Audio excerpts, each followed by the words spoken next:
those who struggle to make this vision a living reality, inspire and strengthen our people that they may give time, thought, and sacrifice to speed the day of the coming beauty of Ghana and Africa. Amen.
Honorable members, order.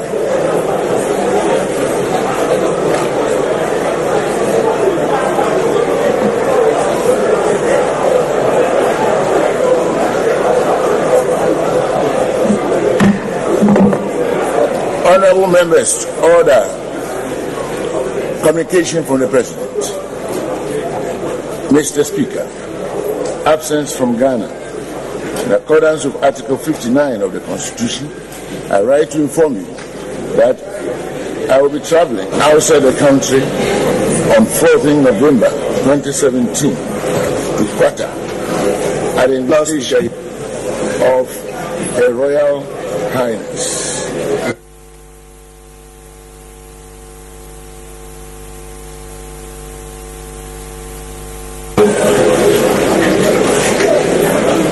I've also been invited to attend the Education Above All Foundation Third World Business Summit in Education.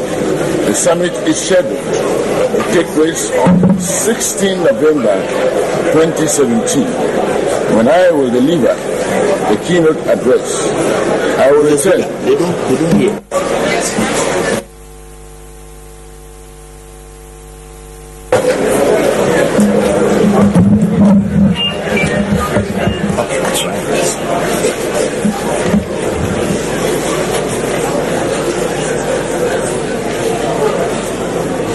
I will return to Ghana in the evening of 17 November 2017.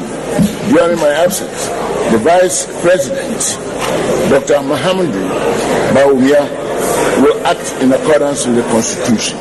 Signed, His Excellency, the President.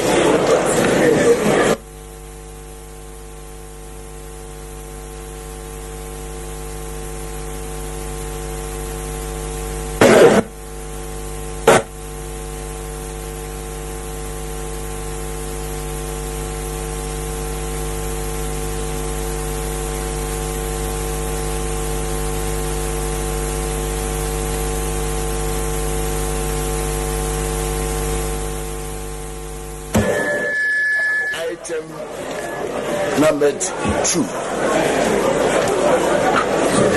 Correction of votes and proceedings and official report. Votes and proceedings dated 14 November 2017.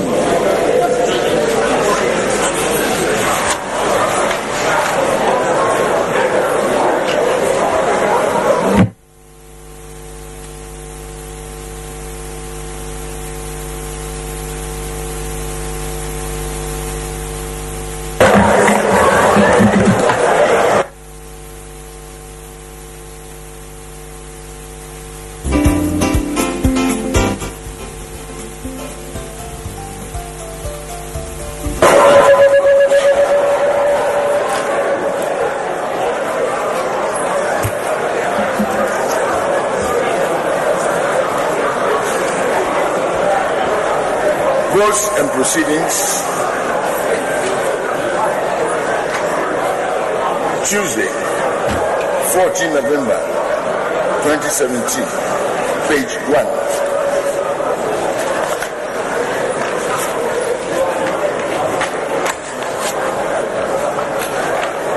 Page 2.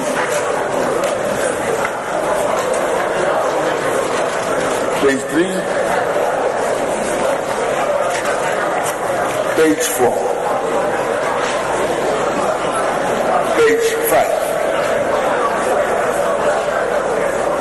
Page 6. Page 7.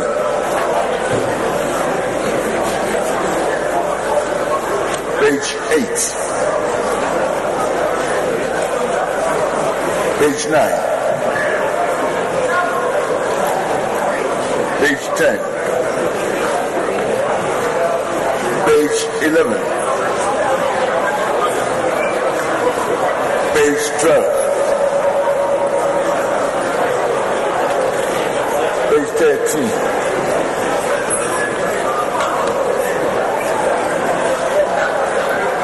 Page 14.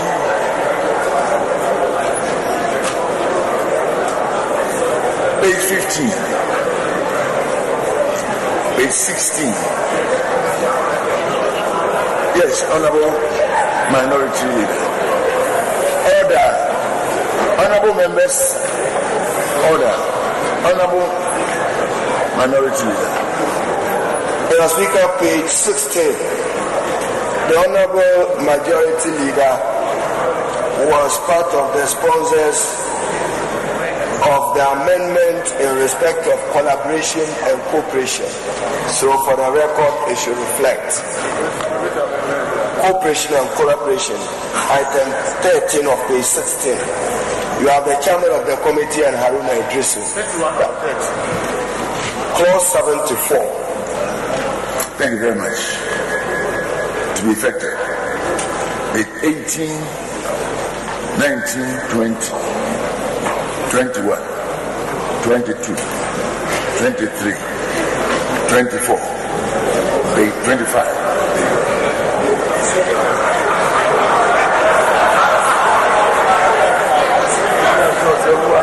Page 26. Page 27. Page 28.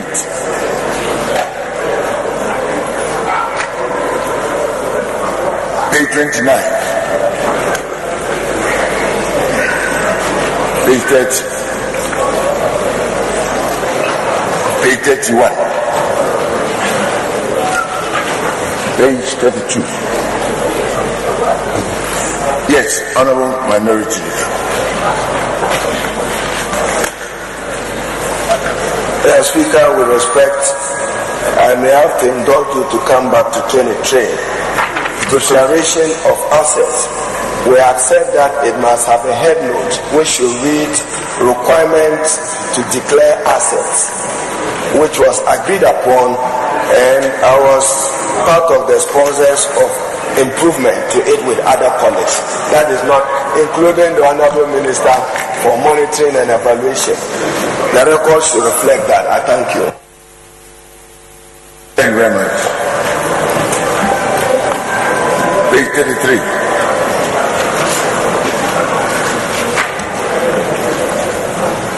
Page 34. Page 35.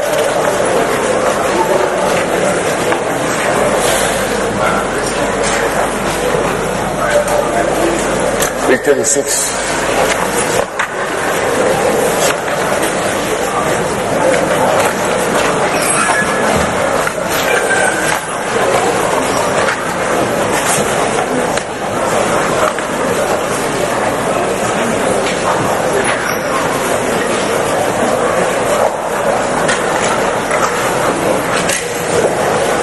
Page 37.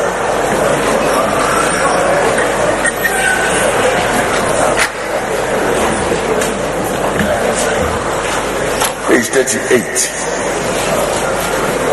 Page 39.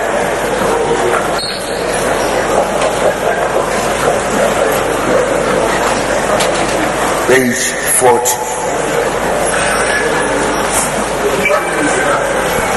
Honorable.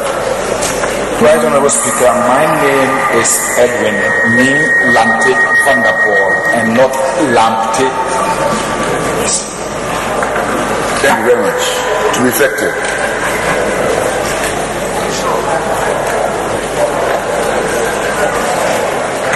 And finally, page 41. Honorable. Right Honorable Speaker, if I can indulge you, page 21. Item 47, I think line 3, the word there should be compensation, not compensate, so the table office can take note. Item 47.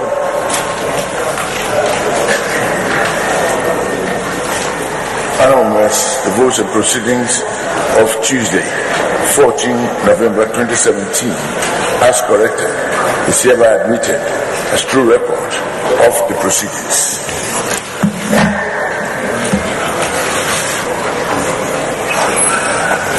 Honorable Majority Leader, any indication at this stage how we proceed?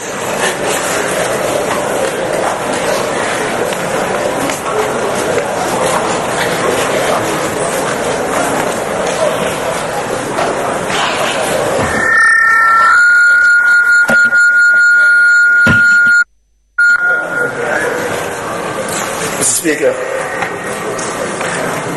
item number 3 is on questions. But last Friday, an indication was given that the minister was going to be on time, for which reason it was decided that the question should not be fired. So the indication was given to the minister, and because of that, even though we had the answer, the minister has traveled. So we will take it in the subsequent days, to tomorrow or Friday when she returns. The Speaker, in the circumstance, we'll come to item numbered 5.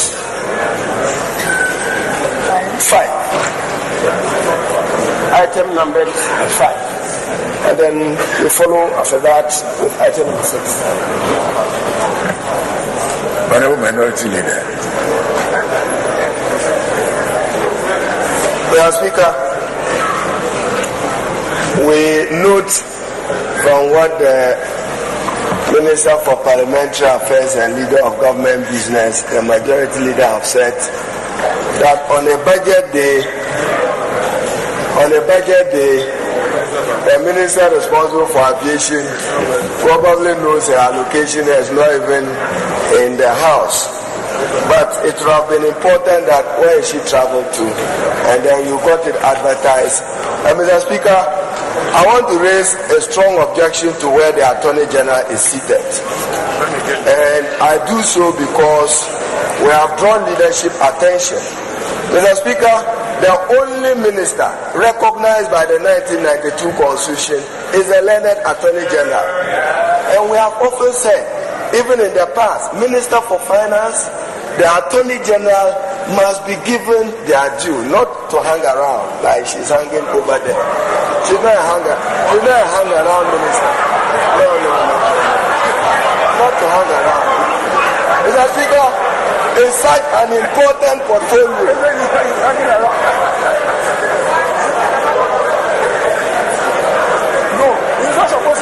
How for the Vice President who has come to support his bosom friend, we can understand as a member of this House, Mr. Speaker, but the Attorney General and the Minister for Finance, whatever it is, they must have dedicated seats.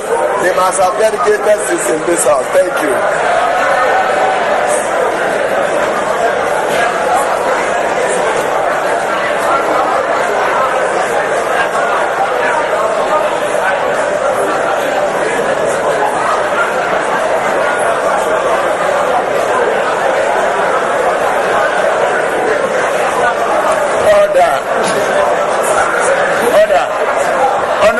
Majority Leader.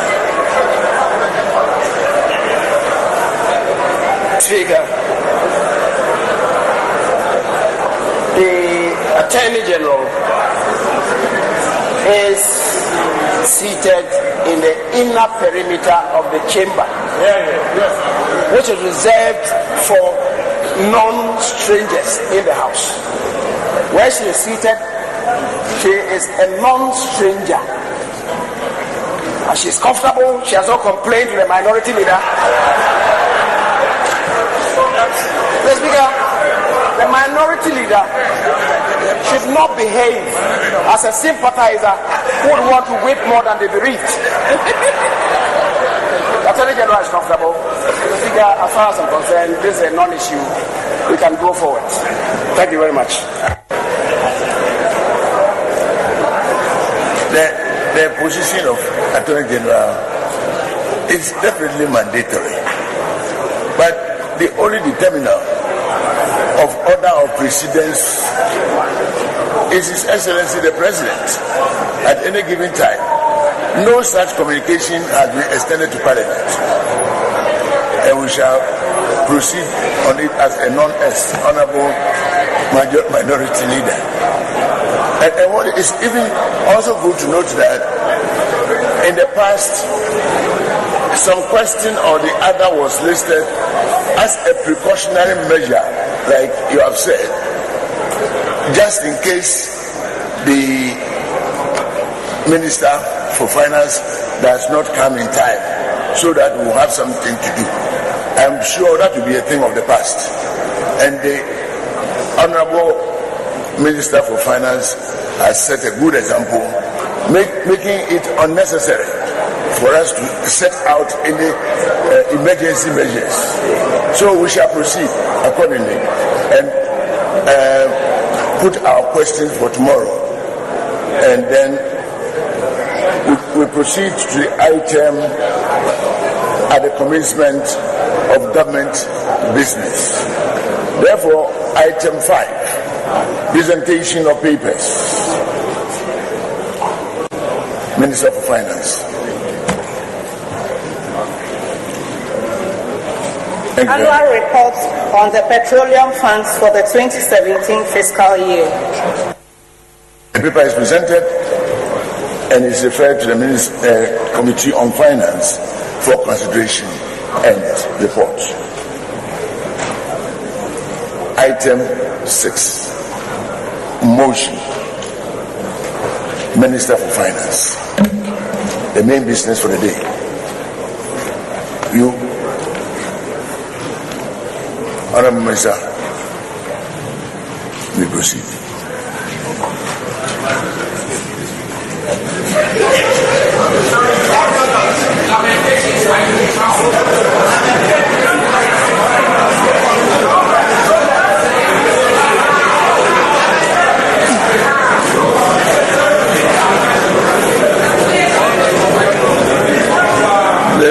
The Right Honorable Speaker, honorable members of Parliament, on the authority of the Republic, of the President of the Republic, Nana Addo Dankwa Akufo-Addo, I beg to move that this Honorable House approve the financial policy of the Government of Ghana for the year ending 31st December 2018. On the authority of the President and in accordance with Article 179 of the 1992 Constitution, permit me to present to this august House the budget statement and economic policy of the Government of Ghana for the 2018 financial year. Mr. Speaker, what I present to the House today are the highlights of the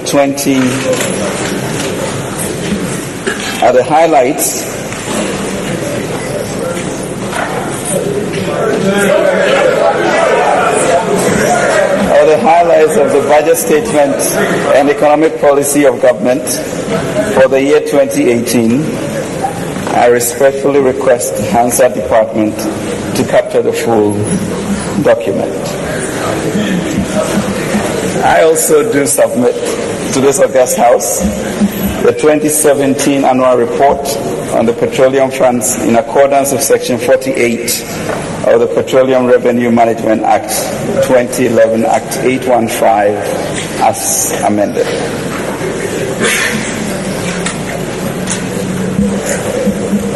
Mr. Speaker, this year has been a very busy one for all of us.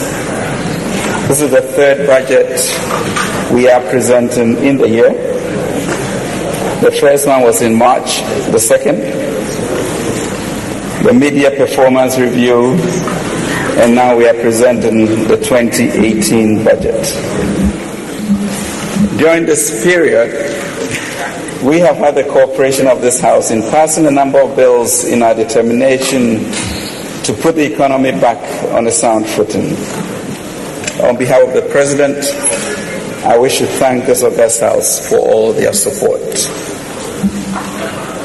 Mr. Speaker, in March, when I presented the Asempa budget,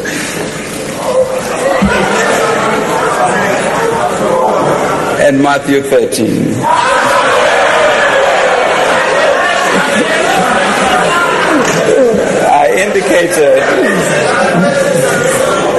I indicated to this House our commitment to take deliberate strategic steps with the required discipline to fix the economy.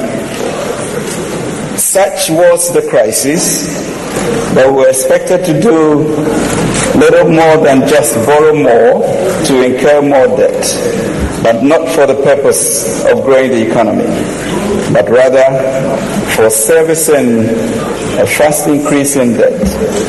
Thankfully, President Akufo-Addo came into office with a positive mindset and inspired all of us to see the invisible, feel the intangible,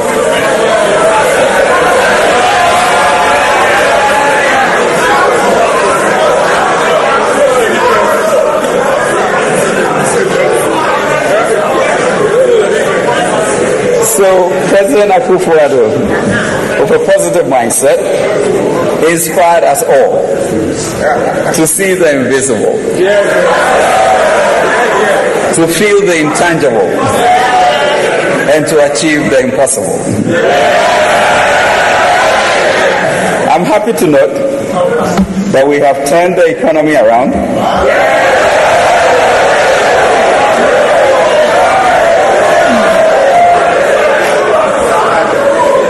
And our policies are yielding results, restoring hope and bringing relief to Ghanaians. Personally, it is heartwarming when a parent runs up to you and says, "Thank you. Thank you. Thank you for putting money in my purse." Because she did not have to pay 2,000 cedis for her two daughters in SHS. Or when an excited teacher trainee shows you the text message notification of his allowance received.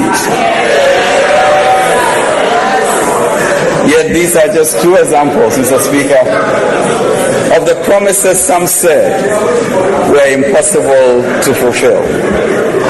Mr. Speaker, we resolve to be fiscally disciplined and respect the limits this august House set for us within appropriation. Again, I'm glad to report that we are well on course to end the year with a fiscal deficit of 6.3% from 9.4%. In fact, lower than the 6.5% contained in the budget in March.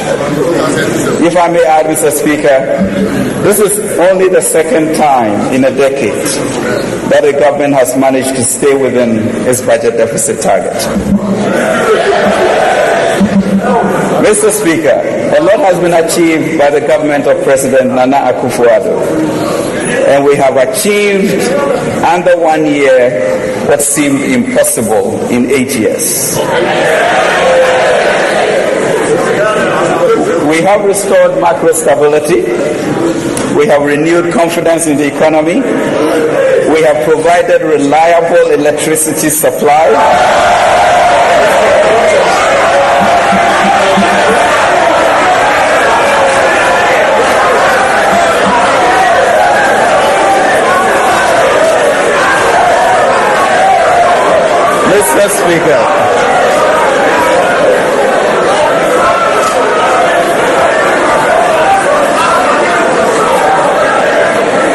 Mr. Speaker, Mr. Speaker, we have indeed provided reliable electricity supply. And Mr. Speaker, our SHS students have literally forgotten how to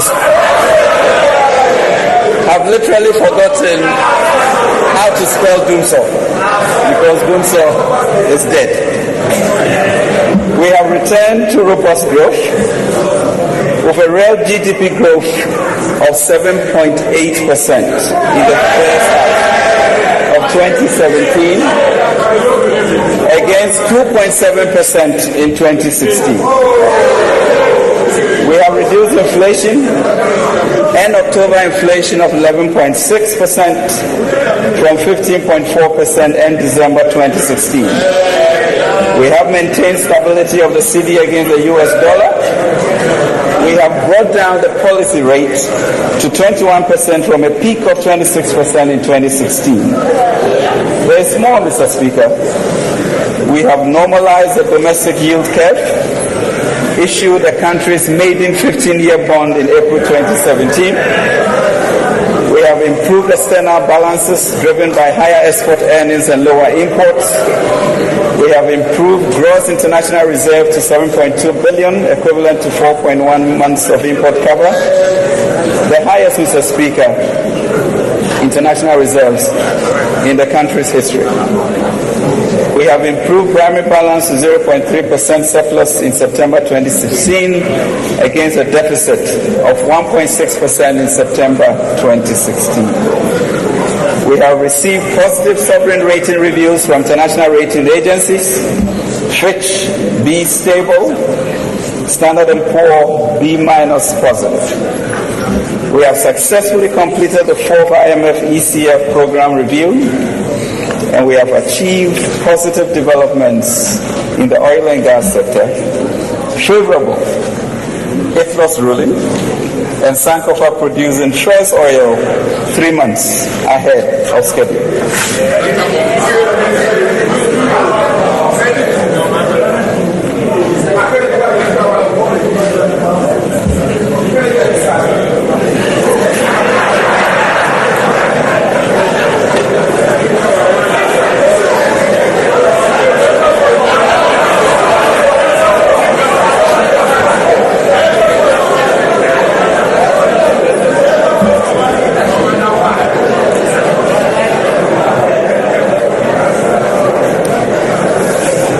Thank you. Mr. Speaker, our commitment is to solidify these gains for as long as we remain managers of the economy, and that may be a long time. To ensure irreversibility, we are implementing the following measures to tackle some of the long-term structural issues: capping of the city refunds at 25% of government tax revenue. Thank you very much for your support. Operationalization of the Treasury single account to consolidate all government funds at the Bank of Ghana. Tightening of expenditure controls in GIFMIS to minimize inefficiencies and budget overruns. Strict enforcement of the PFM Act as well as the Public Procurement Act to ensure efficiency in public procurement. And adoption of the competitive tender process, which is eliminating wastage and giving Ghanaian taxpayers real value for their money. We have successfully refinanced the first tranche of the energy sector legacy debt through the issuance of the first ever energy bond by Esla PLC.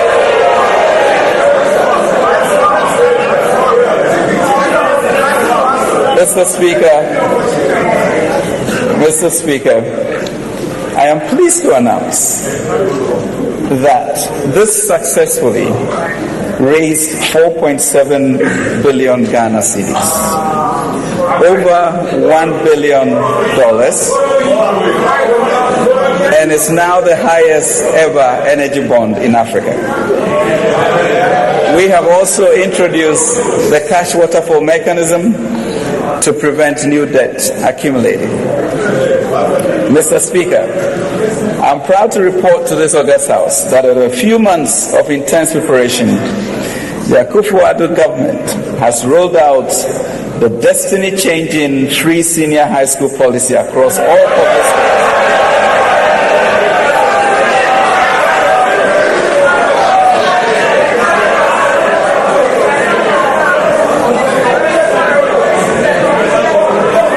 To ensure equal opportunity for every Ghanaian child.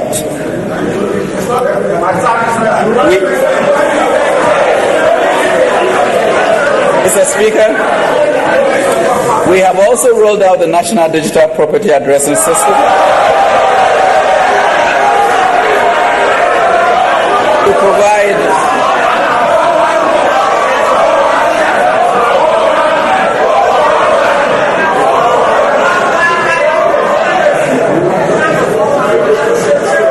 launched the National Identification Scheme, and we have indeed restored the teachers and nurses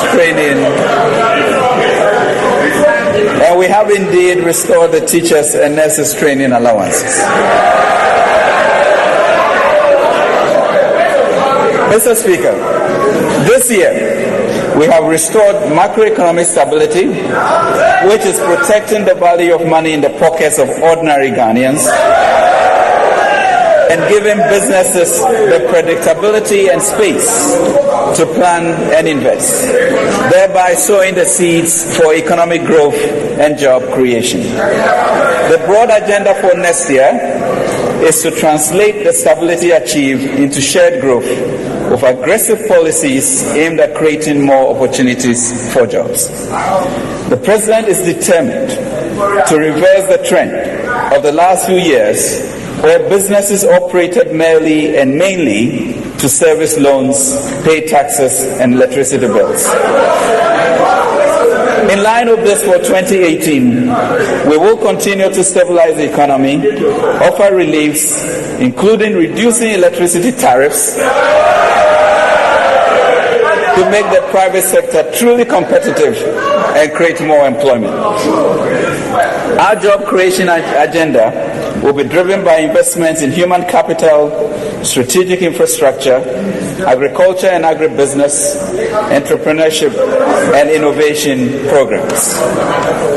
Specifically, we will vigorously continue with and heavily invest in our key policy initiatives and flagship projects such as Planting for Food and Jobs, stimulus package for distressed industries, One District, One Factory, Good Development Fund, National Entrepreneurship and Innovation Program, Free SHS, National Identification Scheme, and National School Feeding Program. Mr. Speaker, we have prioritized investments in these areas to ensure that we establish a fair and inclusive society which creates life-transforming productive opportunities for every able-bodied Ghanaian. We are confident that these priorities will not only deliver jobs, but will improve the security and well-being of Ghanaians and communities across the country. By increasing agricultural growth and development, providing decent work through skill and entrepreneurship development and industrialization, as well as increasing opportunities for all through the provision of quality education and health delivery. Mr. Speaker, our policy priorities for 2018 and beyond promise two vital ingredients for any serious progressive society: opportunity and prosperity. For us, the fight against poverty and unemployment is not optional. It is a national security issue. We intend to pursue this goal of building a society of equal opportunity responsibly by protecting our natural endowments and at the same time adding value to the exploitation of these rich resources under our custody. Given that our president has been honored to co-chair the UN Advocacy Group for the Global Sustainable Development Goals, Ghana is taking a leadership role with this budget in driving this sustainable transformational agenda for the Ghanaian people and also for Africa. Mr. Speaker, for a successful implementation of the SDGs, we need to involve all sectors of society. Let us move beyond this budget cycle and make the SDGs flow through the DNA of Ghanaians in our effort to meet the 2030 targets and the embedded Paris Agreement for climate action. Mr. Speaker, the theme for the 2018 budget is putting Ghana back to work.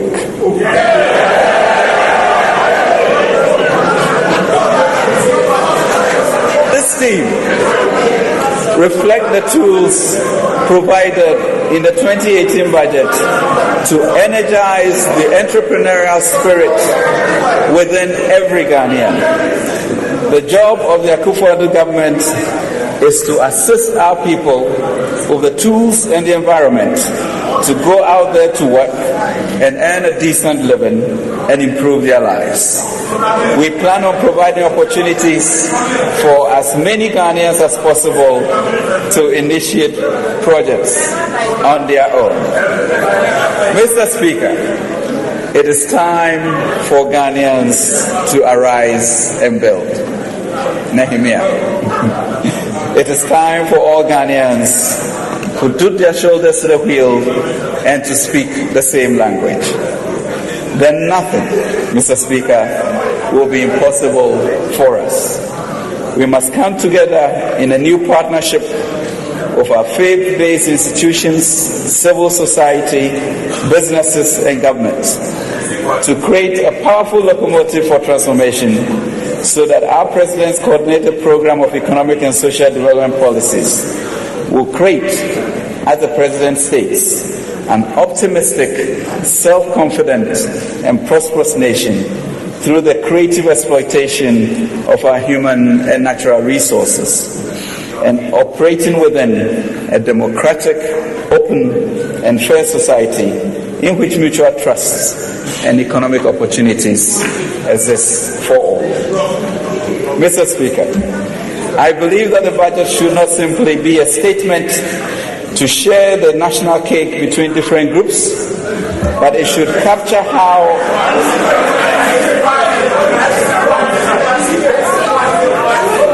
I believe the budget should not simply be a statement to divide the national cake between different groups, but it should capture how a nation comes together to meet the challenges of our times and our circumstances. We should understand our shared sociology and values in order to discover a modern view of our Ghanaian citizenship. Mr. Speaker, in August 1950, J.B. Dankwa said,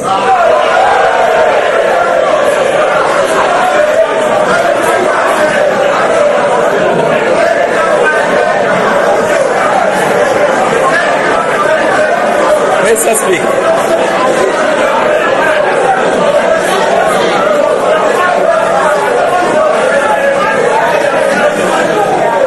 Mr. Speaker, he said, we had, it will be good to, we had neither excessive means to suffer waste, nor any time to wait. The call to relieve our country and people from a wretched existence is urgent, and our watchword in this urgency for an early answer. Mr. Speaker, we must, as a matter of urgency, create an enterprise culture so that we can transform our newfound stability into productive, industrialized, dynamic, open, and responsible market. A society that eschews poverty of aspirations and with deliberateness celebrates, prepares, and challenges the youth to discover and achieve their full potential. Mr. Speaker, this President seeks to do this in this budget.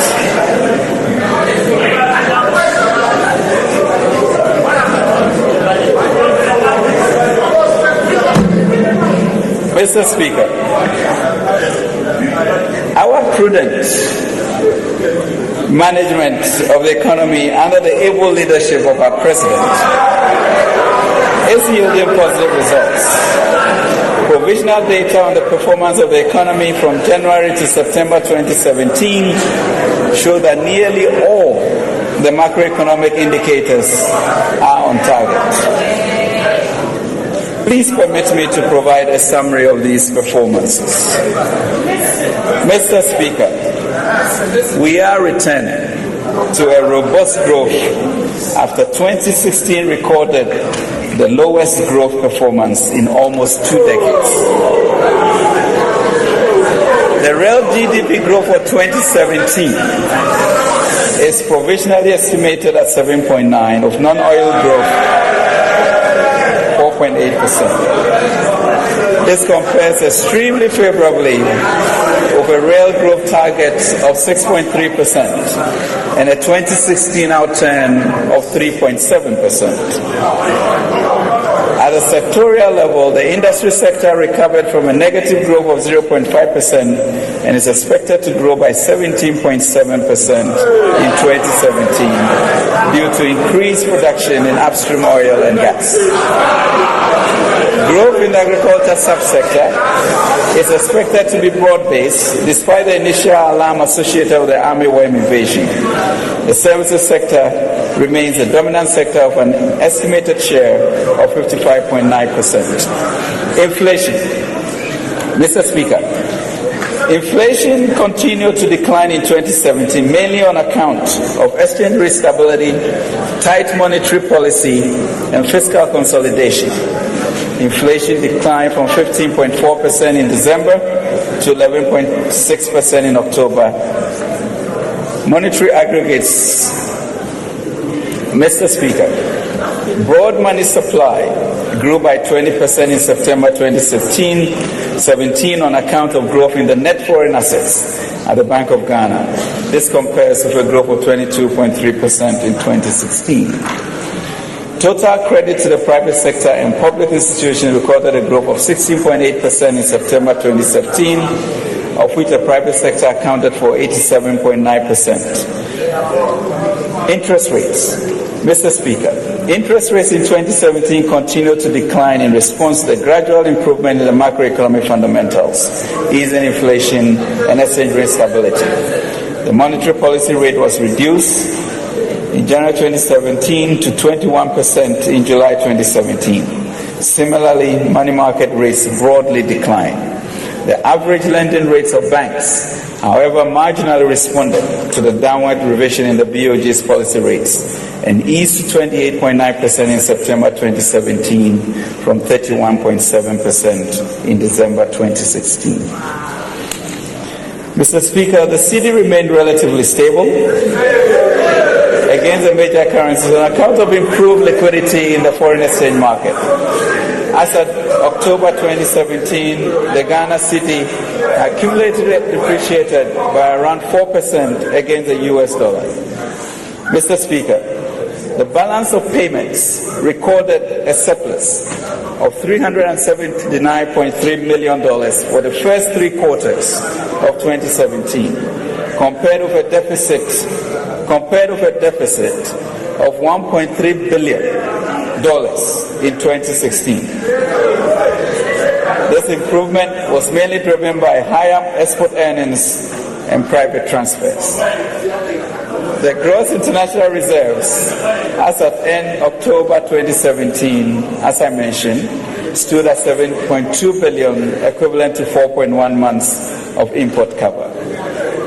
This compares to 4.8 billion last year, of 2.5 months of import cover for the same period last year.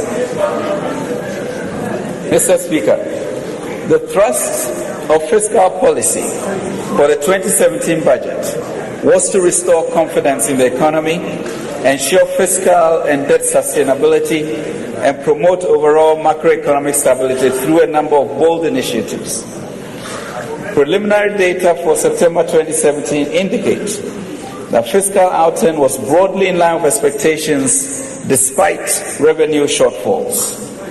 Total revenue and grants for the period fell short of target by 9.3%, an actual of 28.4 billion against a target of 31.3 billion.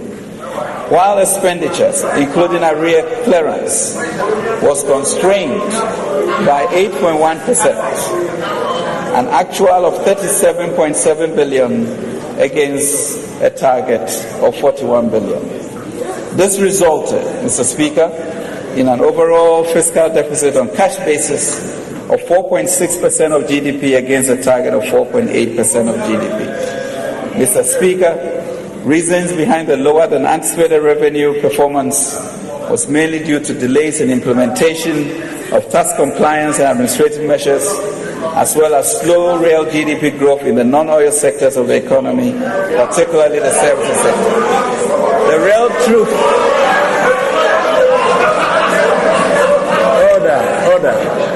The real truth, Mr. Speaker, is that as Ghanaians, we are impaling ourselves. We are not paying our taxes, and we are helping others to evade taxes.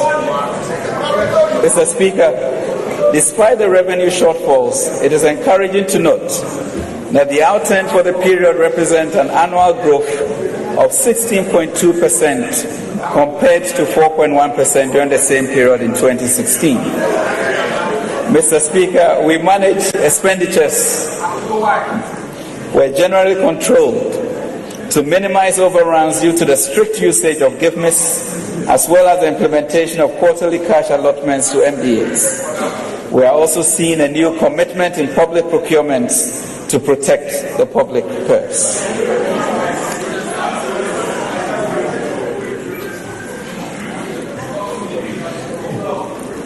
Mr. Speaker, the accumulation of expenditure arrears from the previous government remains one of the major challenges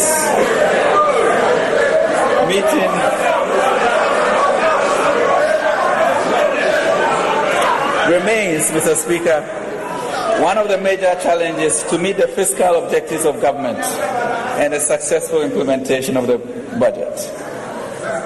Given the negative impact of the buildup of arrears in the economy, government committed to an arrears clearance program in line with the IMF arrangement of the government of Ghana.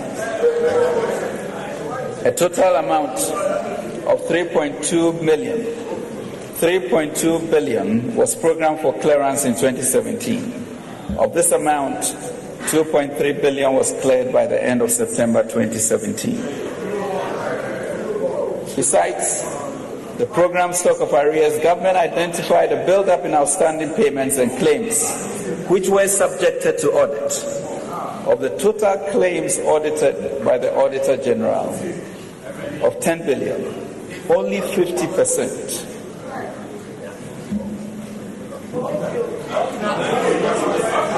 Only 50% of the 10 billion were acknowledged.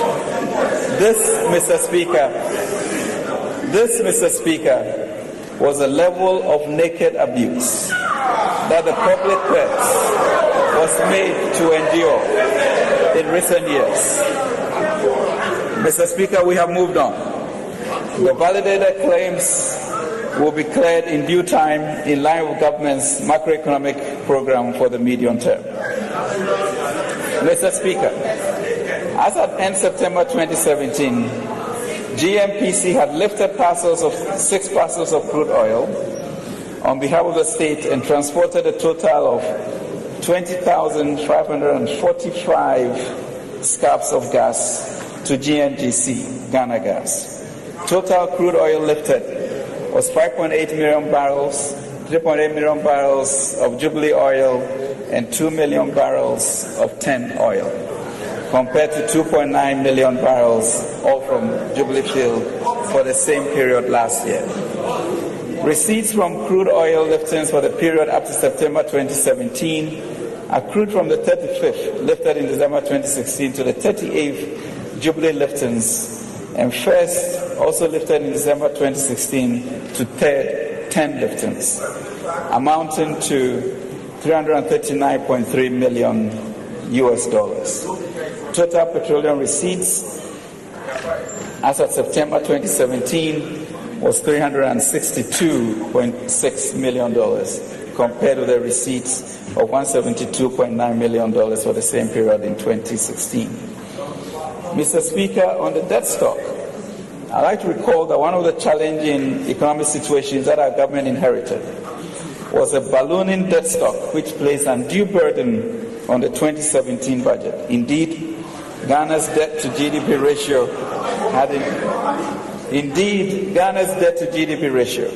had increased from 32% in 2008 to 73% by the end of 2016. This situation resulted in an increase in interest burden, with interest payments alone consuming 45% of tax revenue and 6.8% of GDP. We'll get to that. Our government, through prudent management of the economy, reduction in the fiscal deficit, and a policy of debt reprofiling, has successfully reduced Ghana's debt burden. The debt to GDP ratio has declined from 73% at end December 2016 to 68.3%. That's at the end of September 2017.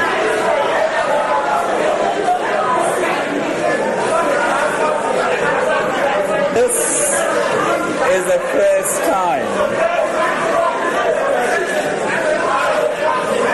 Mr. Speaker, this is the first time since 2006 that Ghana has witnessed a year-on-year reduction in the debt to GDP ratio. The interest burden of Ghana's debt has also been reduced.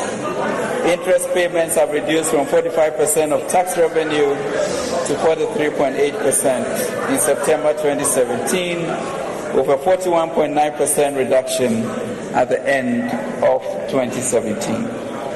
Mr. Speaker, it's important to note that the annual average rate of debt accumulation of 36% over the last 4 years has declined over the last 9 months from 36 average rate increase to 13.6%.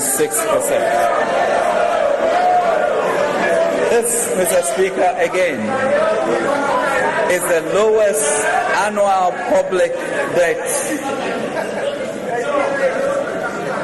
over the last decade. This, Mr. Speaker, low increase in the public debt over the last decade. Mr. Speaker, our prudent debt management has therefore improved the debt outlook and debt sustainability for Ghana.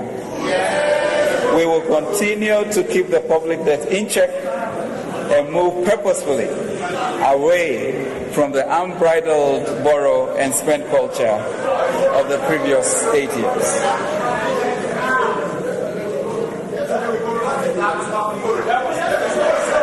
Mr. Speaker,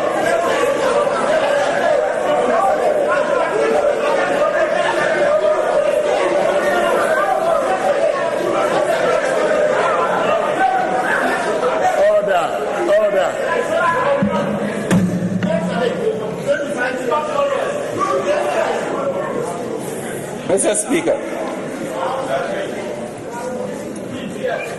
the 2018 to 2021 budget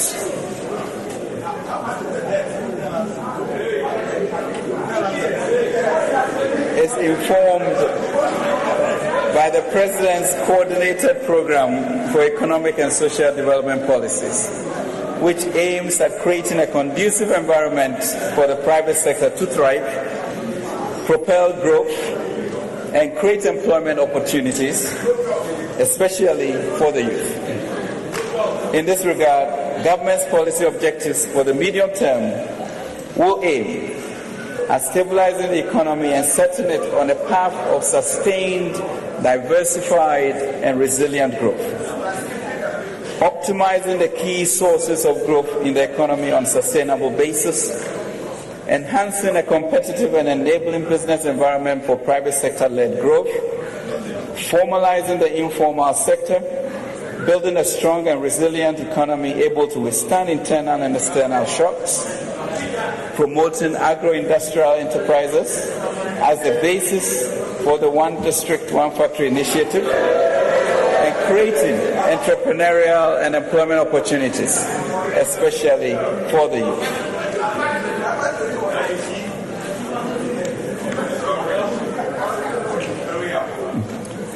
Mr. Speaker, consistent with our medium-term development policy framework, we have set the following macroeconomic targets for the medium term, 2018 to 2021. Real GDP to grow at an average rate of 6.2% between 2018 and 2020.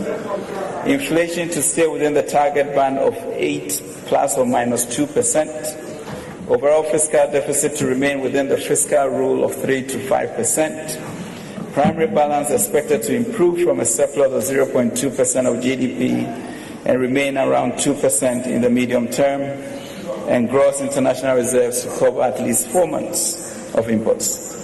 Mr. Speaker, based on our policy objective of ensuring macroeconomic stability and growing the economy for job creation whilst protecting social spending, the following macroeconomic targets are set for the 2018 fiscal year. Overall GDP growth rate of 6.8%, non-oil GDP growth rate of 5.4%, end period inflation rate of 8.9%, fiscal deficit of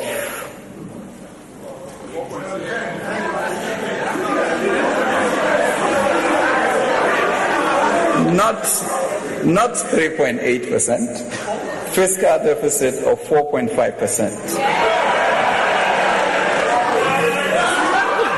Primary surplus of 1.6% of GDP, and gross foreign assets to cover at least 3.5 months of imports of goods and services. Fiscal sector 2018.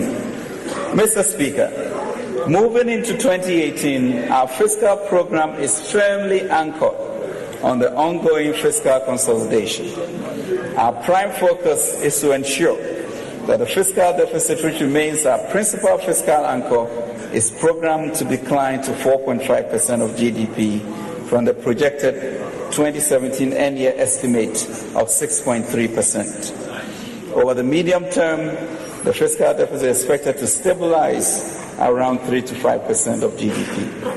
Mr. Speaker, achieving this objective is not only critical but necessary if we are to maintain the healthy primary balance surplus required to eventually reduce the rate of debt accumulation. However, some critical issues must be addressed in the process. Domestically, we are faced with rising expenditures over the short to medium term as we invest more in programs that will stimulate economic growth and generate jobs. We will therefore need to boost domestic revenue through innovative channels that will not place undue burden on the entire populace. Mr. Speaker, we must make these decisions in good time to ensure that our future generation will be equipped with a priceless inheritance of a sustainable fiscal environment. For as the saying goes, let us build a roof before it rains. We are studying all the available feasible options carefully. In this vein, Optimizing resource mobilization through improved tax compliance and efficient and effective revenue administration remains an important part of our fiscal strategy to boost domestic revenue mobilization for 2018 and the medium term. Consequently, in addition to empowering the Ghana Revenue Authority to bring to book tax evaders, we are equally investing in programs and infrastructure to widen the tax net. This will include the implementation and rollout of a national digital address system to help us track taxpayers, especially in the informal sector, an acceleration of the implementation of the national ID program, deployment of electronic point of sale devices to ensure that vendors are not under declaring VAT, and special audits, among others. At the same time, this budget also takes bold steps to start mobilizing revenue by making concrete changes in the tax policy framework, especially in tax exemptions. At the appropriate time, we'll return to this August House with our proposed legislative amendments to pave the way for the execution of our programs. Other tax measures being considered for the 2018 fiscal year include review of the suspense regimes, implementation of the excise tax stamp policy, extension of the requirement to produce tax clearance certificates for large private sector contracts, and improving property rate collection. Mr. Speaker, on the expenditure front, we have shown our commitment to eliminate expenditure overruns and will remain committed to continue with the design and implementation of the public financial management reforms with the aim of eliminating inefficient and ineffective allocation of resources. Mr. Speaker, currently, the wage bill poses the single major risk to our budget implementation. The entire human resource personnel management is within the public service will need to be revisited. We'll be considering our options carefully within the broader framework of the new public sector reform strategy. We'll have to streamline gift nets. We'll have to strengthen and enforce commitment controls. We'll need some payroll reforms. Mr. Speaker, these reforms will generate fiscal space to support priority spending programs, boost growth, improve the societal welfare of our citizenry, and guarantee the achievement of our goal of debt sustainability. Mr. Speaker, total revenue and grants for 2017 fiscal year has been conservatively estimated at 51 billion based on our projection of the level of economic activity, government policy on taxation and donor grant disbursements. Mr. Speaker, total receipts from upstream petroleum activities amount to 3.2 billion Ghana cedis, estimated at 6.2% of total revenue and grants. This is about 1.3% of GDP and represents a per annum growth of 24.8% over the 2017 projected outturn. Domestic revenue is estimated at 50.5 billion, representing an annual growth of 26.9%. Mr. Speaker, non-tax revenue is estimated at 8 billion, equivalent to 3.3% of GDP. Of this amount, internally generated funds to be retained by IGF generating institutions amount to 3.8 billion. Mr. Speaker, revenue inflows from the energy sector levies, specifically the Energy Debt Recovery Levy and the Price Stabilization Levy, is estimated at 2.1 billion. These inflows are reported for transparency purposes and are not intended for budget utilization. Mr. Speaker, grants from development partners mainly in support of projects are estimated at 586.8 million, equivalent to 0.2% of GDP. We do not expect to receive any program grants. Mr. Speaker, it's important to note that as a lower middle income country, these donor resources will seize of time, emphasizing the urgent need to boost domestic revenue mobilization. Mr. Speaker, total expenditure, including provision made for the clearance of arrears, is estimated at 62 billion, equivalent to 25.7% of GDP. The estimated expenditure for the year represents an annual growth of 14.5%. Mr. Speaker, compensation of employees, which continues to represent the single largest item of government expenditure, is estimated at $19.6 billion, 8.1% of GDP. Of this amount, $16.8 billion, Mr. Speaker, equivalent to 6.9% of GDP, has been provisioned for wages and salaries alone. Expenditure on goods and services is estimated at $3.5 billion, representing 1.5% of GDP. The annual growth of 66.9% reflects a full provision made to cater for the government's priority programs, including the flagship Free SHS policy, which enters its second year of implementation in 2018. Mr. Speaker, the debt reprofiling exercise is having positive impact on interest payments. Interest payments are estimated at $14.9 billion, 6.2% of GDP. Of this amount, domestic interest payment constitutes about 82%. As we consolidate our public finances, the annual growth of domestic interest payments is expected to decline considerably. Mr. Speaker, transfers to statutory funds, as well as all other earmarked funds, which are backed by the relevant laws, are estimated at 12.1 billion Ghana cedis. Mr. Speaker, the object of the statutory funds is to provide secure funding to implement critical programs and projects in the relevant sectors. Over the years, these sectors have been exerting a lot of pressure on the limited available resources despite allocations to the statutory funds. In consonance with the PFM Act 2016 Act 921 and Earmarked Funds Capping and Realignment Act, the earmarked funds will be realigned to national priorities. Mr. Speaker, allocations for development capital expenditure is $6.9 billion. Of this amount, domestically financed capital expenditure is estimated at $3.3 billion, or 1.4% of GDP. This represents an annual growth of about 219%. An amount of $3.6 billion has been budgeted from foreign finance capital expenditure, and this will be funded by a combination of donor project grants and project loans.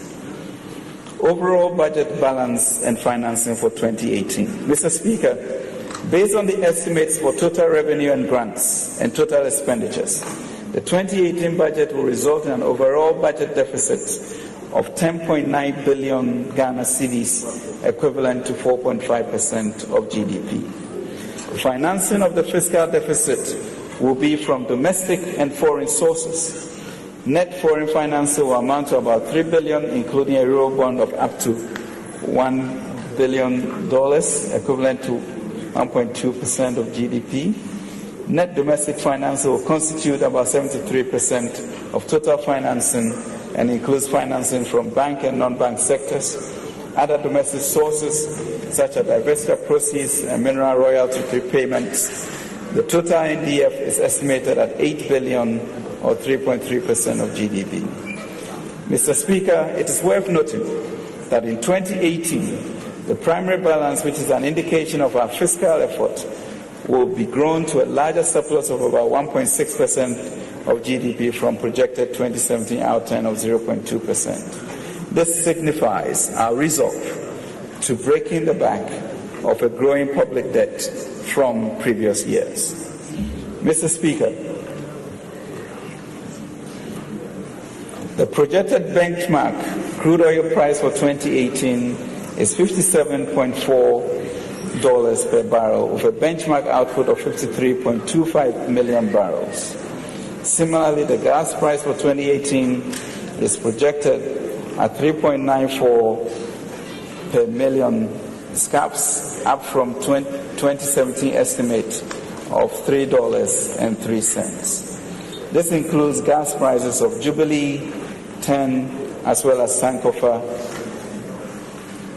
The total petroleum revenue for 2018 is estimated at $669.4 million, with benchmark revenue projected at $335.86 million. Mr. Speaker, in line of Section 23(3) of the PRMA, we propose to this August House to cap the Ghana Stabilization Fund at $300 million. The reason for the capping is to use the excess amount over the cap to retire existing debt in line with the law.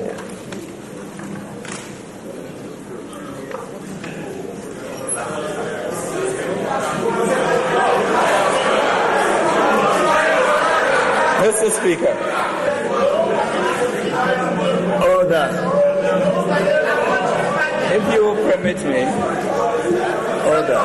I will now present highlights of the performance for 2017 and outlook for 2018 for some of the parts of the economy. Agriculture. Mr. Speaker, our flagship Planting for Food and Jobs has been a tremendous success.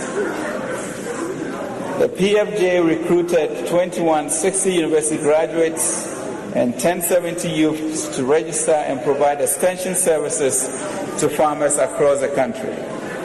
To date, 200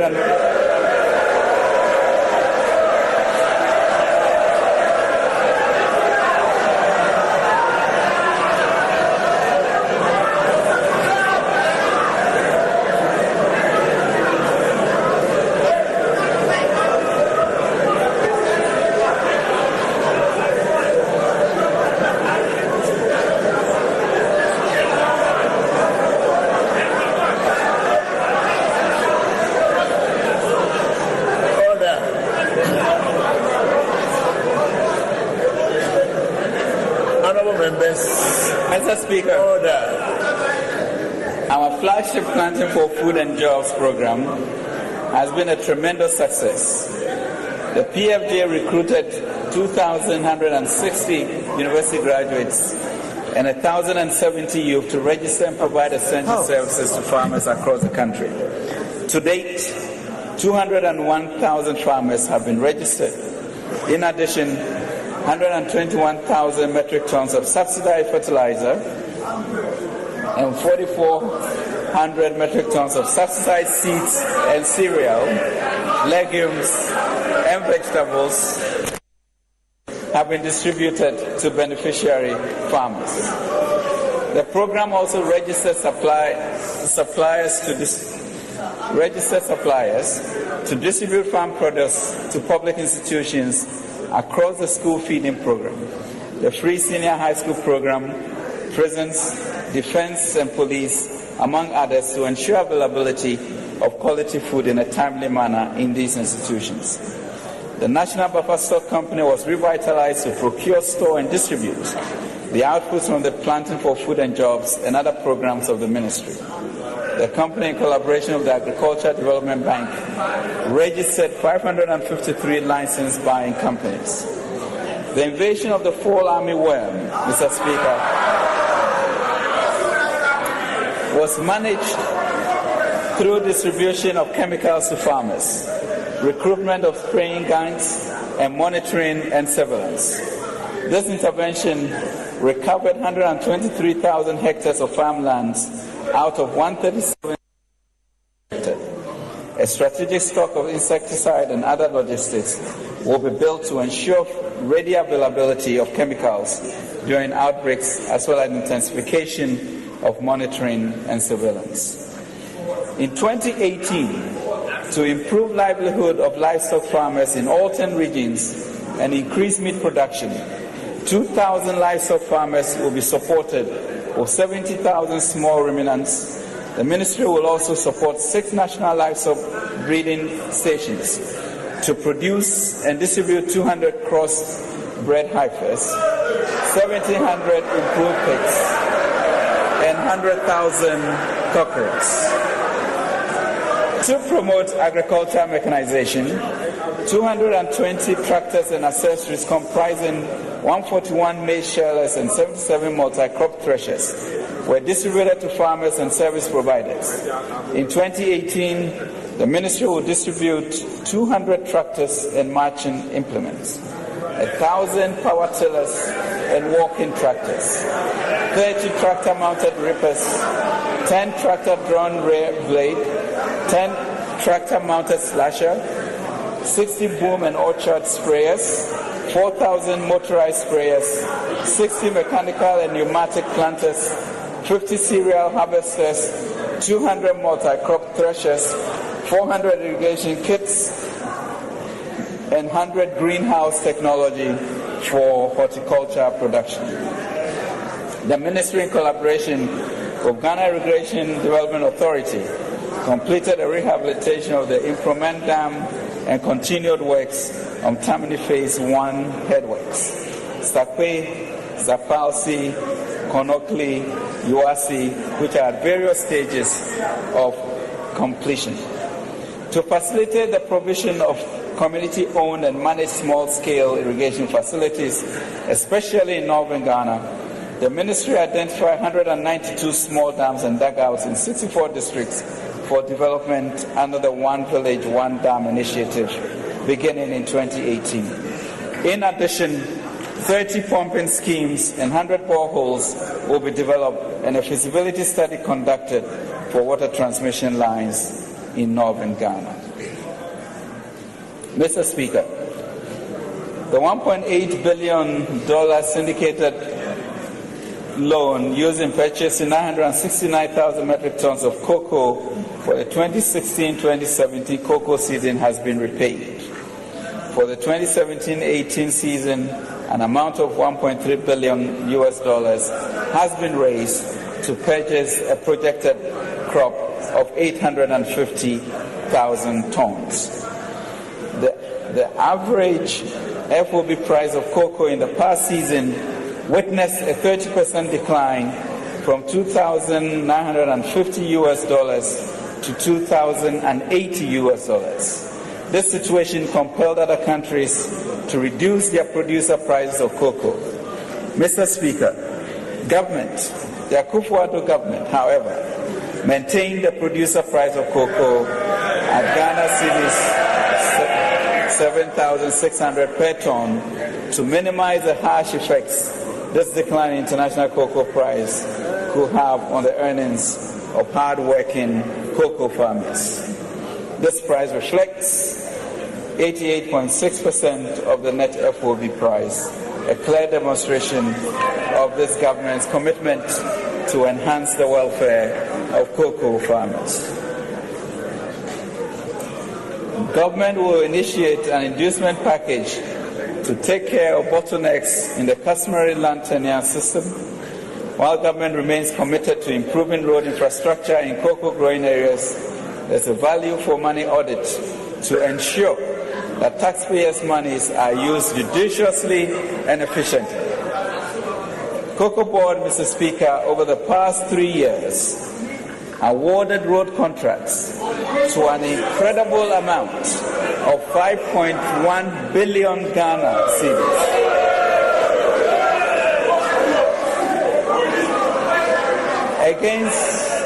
Against a budget of 1.6 billion, resulting in excess expenditure of over 3.5 billion Ghana cedis.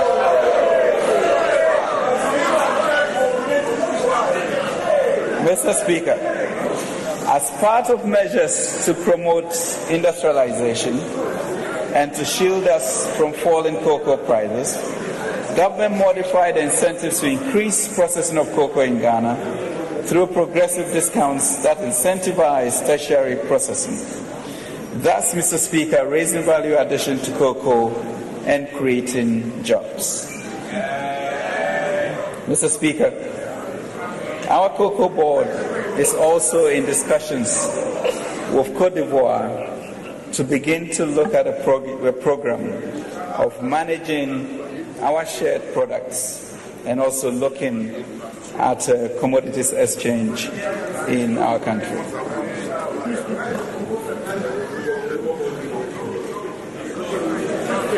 Mr. Speaker, the education sector.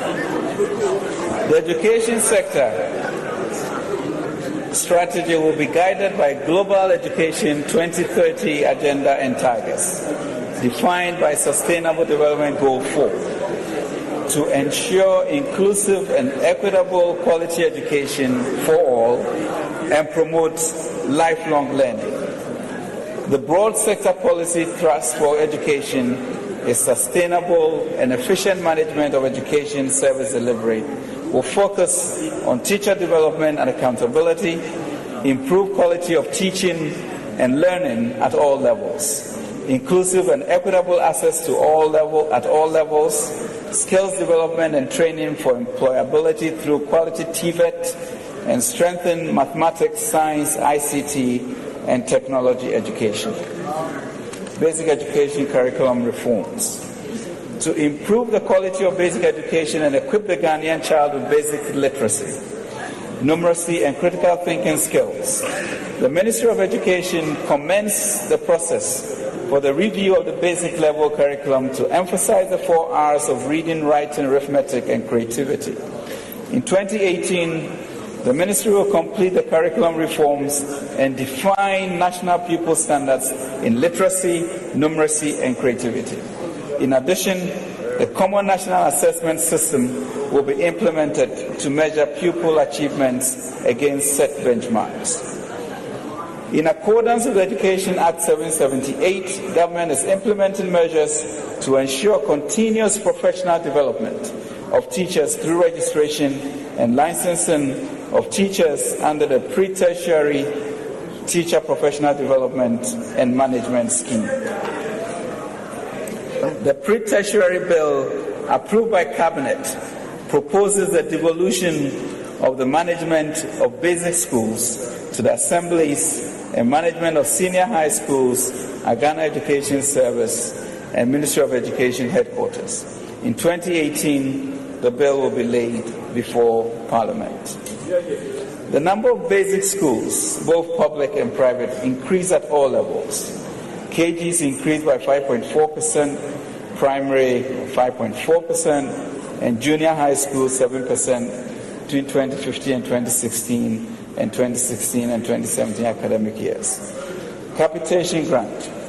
In fulfillment of government's promise to make basic education free and ensure participation by all, the capitation grant was increased by 100% from 4 cedis 50 pesos per capita to 9 cedis in 2017.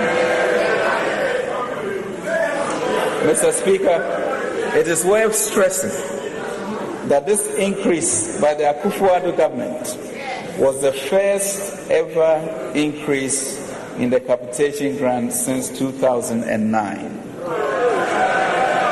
Meaning, in all the 8 years that our dear friends, our social democrats, were in office, I'm happy to further announce that there will be a further increase to 10 cedis in 2018 under this government.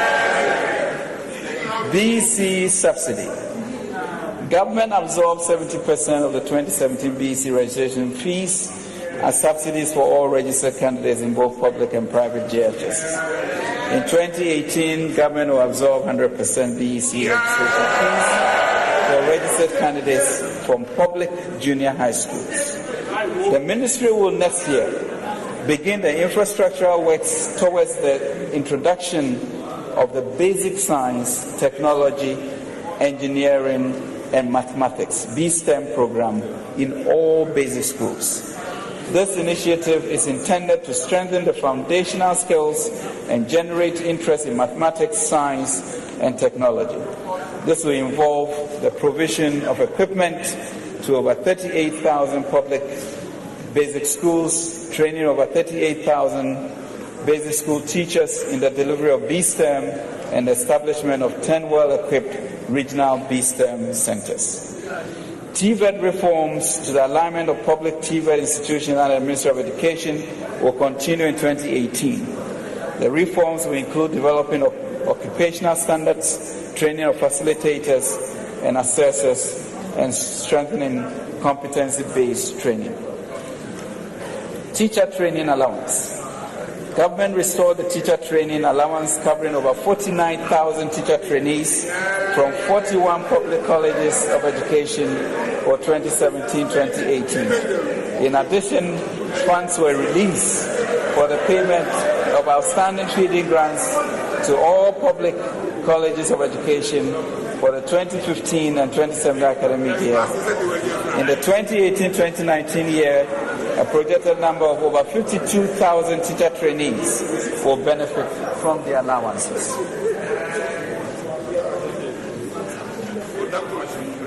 A report was submitted for the enactment of a law to establish a unified commission for tertiary education to deal with policy formulation, implementation, and accreditation, among others.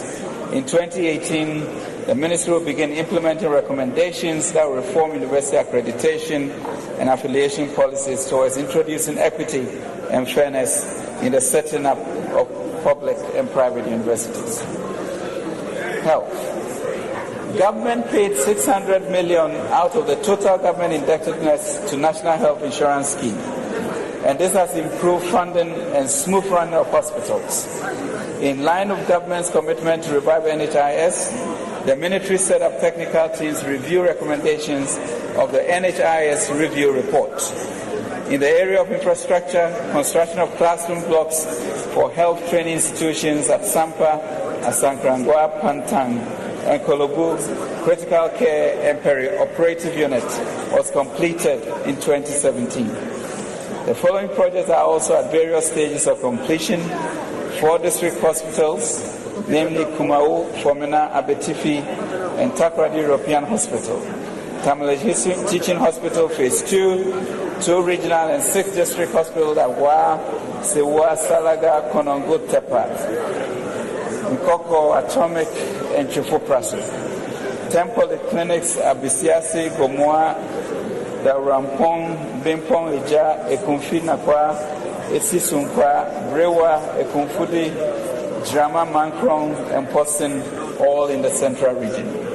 5 polyclinics at Oduman, Sege, Watiano, Ashiaman, and Adenta in the Greater Accra region. The number of institutional material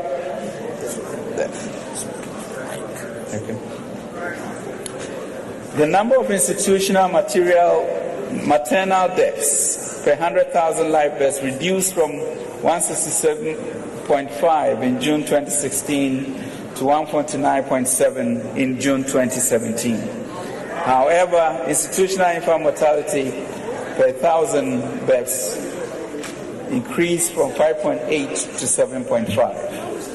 Mr. Speaker, sector challenges affected the purchase of vaccines, resulting in lower than targeted immunization coverage in the first half of 2017. In 2018, the Ministry will continue to address the vaccines challenges that the country has faced over the last 8 years and develop a clear, sustainable plan for vaccines, antiretroviral medicines in anticipation of our exit from Gavi. Mr. Speaker, the focus of health sector activities in 2018 will be directed at reducing morbidity and mortality, especially maternal and neonatal, and improving the quality of life. This will be achieved by increasing access to quality health services and improving efficiency in the governance and management of the health delivery system.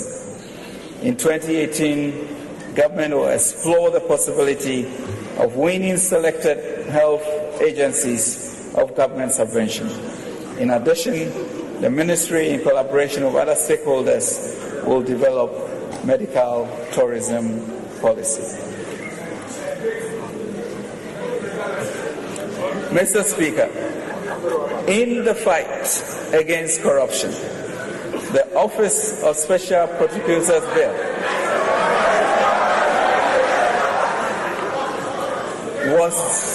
was just yesterday passed by this august House. This is a significant move in the overwhelming national desire to combat corruption. In 2018, the Office of the Attorney General's Department will operationalize the Office of the Special Prosecutor.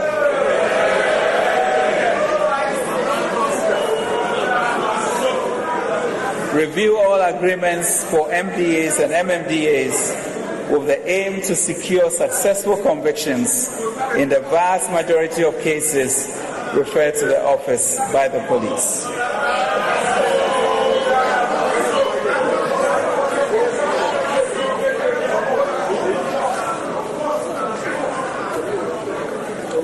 Mr. Speaker, at the heart of our government's vision for Ghana is Ghana Beyond Aid.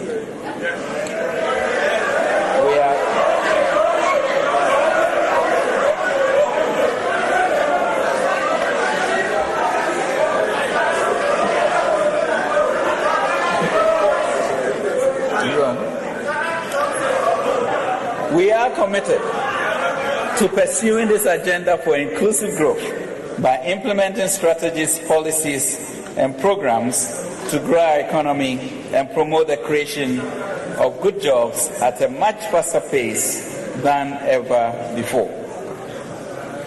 Mr. Speaker, to this end, we envision a Ghana Beyond Aid, where government and the people of Ghana take full ownership and responsibility for the nation's economic growth and transformation in a new partnership with our development partners.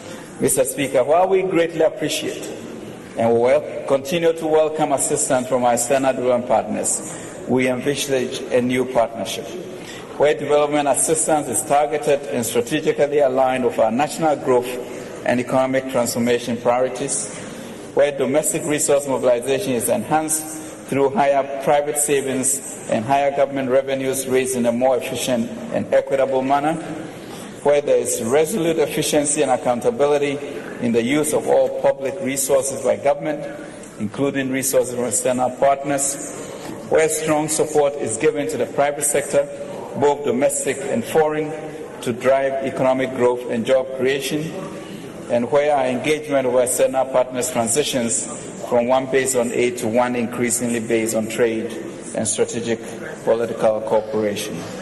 Mr. Speaker, we envision a Ghana Beyond Aid where within a generation, Ghana, through rapid and inclusive growth that respects gender equity, safeguards the environment, and mitigates climate risk exposure, has attained upper middle income status. This would be a Ghana where each child has the opportunity to graduate from at least a senior secondary school or polytechnic and be equipped with the skills to succeed in the modern workplace.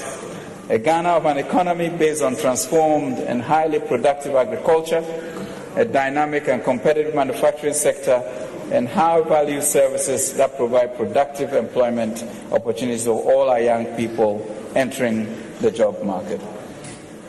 A Ghana where no one has to go hungry and everyone has access to the necessities of life, including good health care, water, and sanitation in line with the SDG goals. A Ghana that provides reliable and affordable supply of infrastructure, especially power.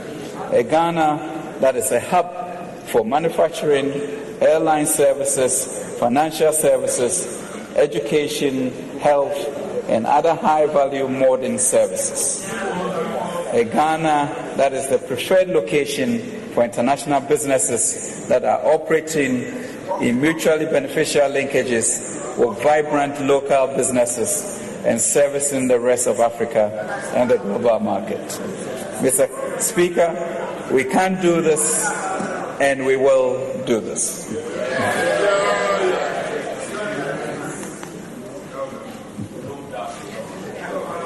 Mr. Speaker,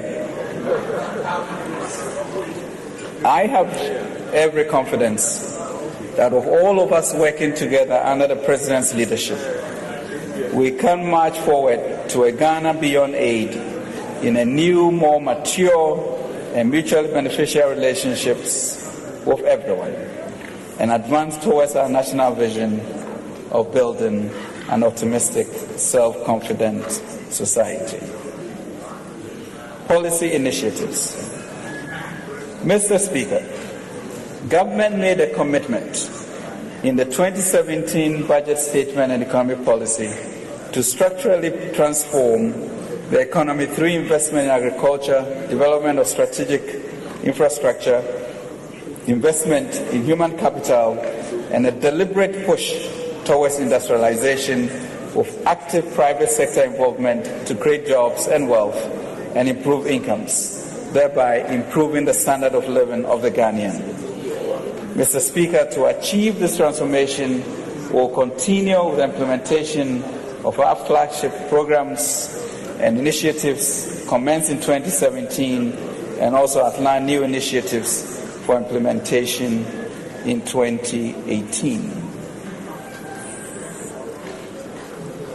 Mr. Speaker, government promised in the 2017 budget to remove some taxes to free additional capital for businesses and provide relief to consumers. In line with this, the taxes, as you know, were duly abolished.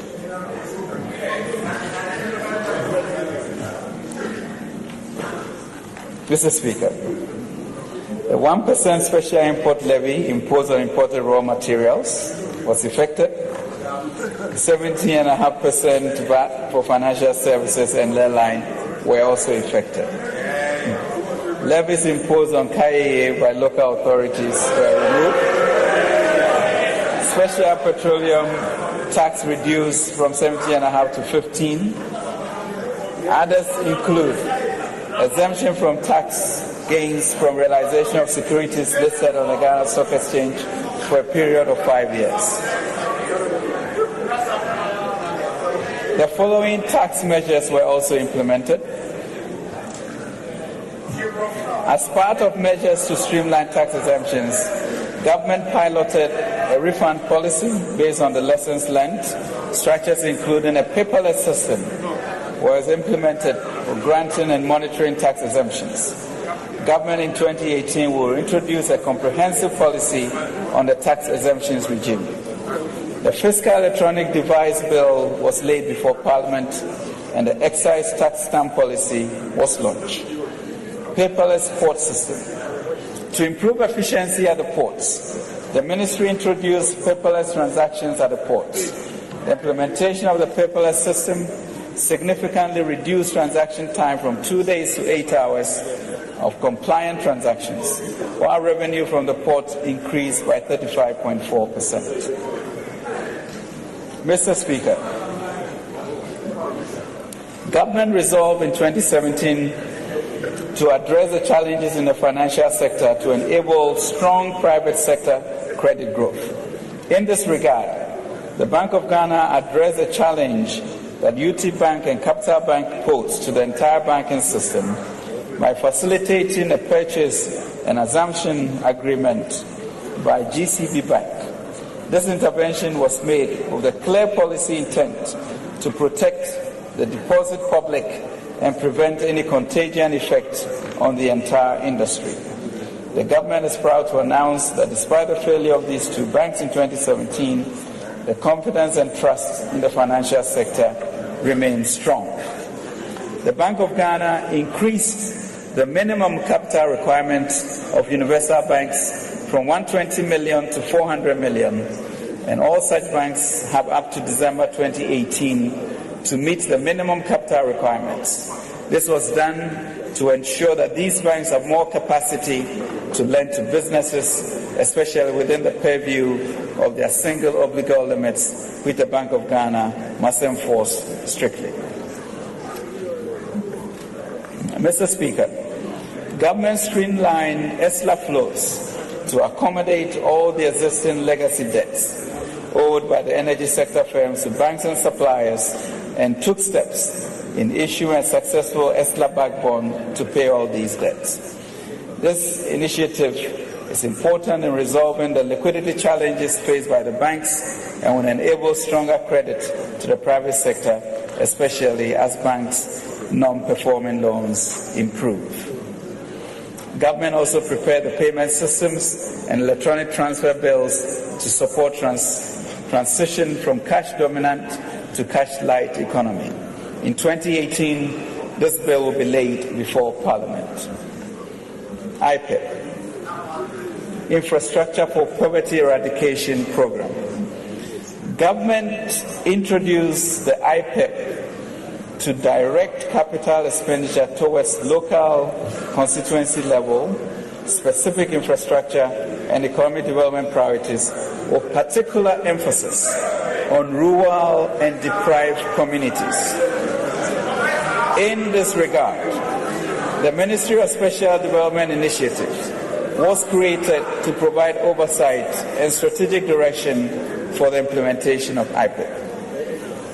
IPEP projects were selected through standardized guidelines in the categories provided below: One Village, One Dam, small business development, agriculture input including equipment, water for all projects, and sanitation projects.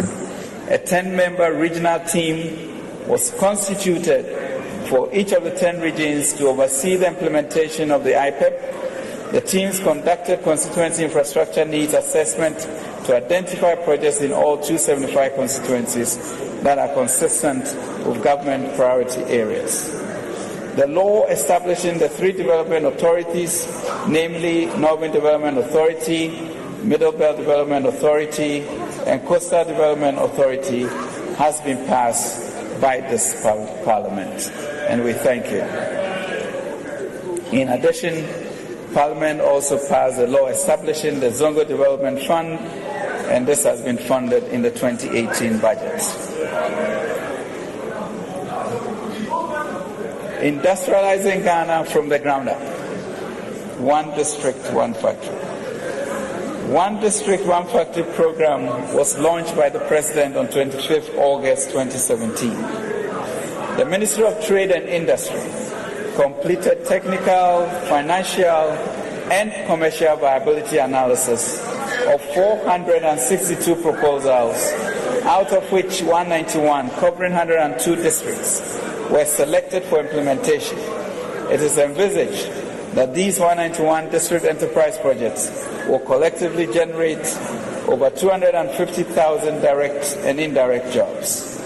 191 projects have been appraised and selected for implementation.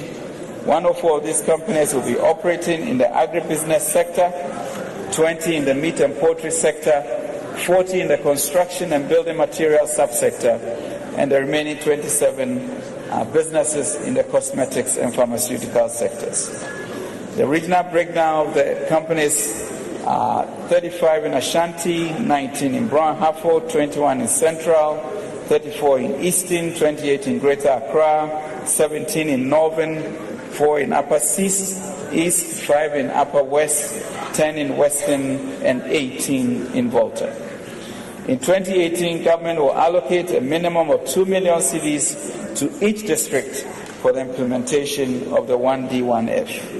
And by this, challenging the local authorities in the various districts, together with the private sector, to take full advantage of these funds. A stimulus program was designed to support viable existing local companies that are currently distressed or are facing operational challenges but are deemed viable. To date, over 350 applications from business operators have been received. Out of it, 80 were assessed to be eligible for support in the first phase of the program. The second phase will involve the provision of a stimulus package consisting of technical and financial support to these eligible companies. These beneficiary firms operate in the following sectors, including agribusiness, chemicals and pharmaceuticals, electrical and electronics, garment and textiles, building materials, plastics, and packaging and services. Building an entrepreneurial nation. Government engaged a private sector implementation partner to manage a $10 million National Entrepreneurship and Innovation Program, NEIP, and to raise additional funding from the private sector. This program was launched by the President on 25th August 2017. The Ministry for Special Development Initiatives advertised and received 5,500 applications from young Ghanaian entrepreneurs. These applications are being vetted, and successful entrepreneurs will receive business advisory services. About 500 of these will receive financial support in addition. Each enterprise will employ a minimum of 12 people.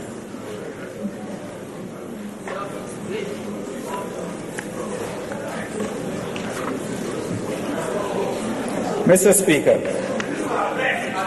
Government implemented the much-awaited National Digital Addressing System on October 18, 2017 to help formalize the economy.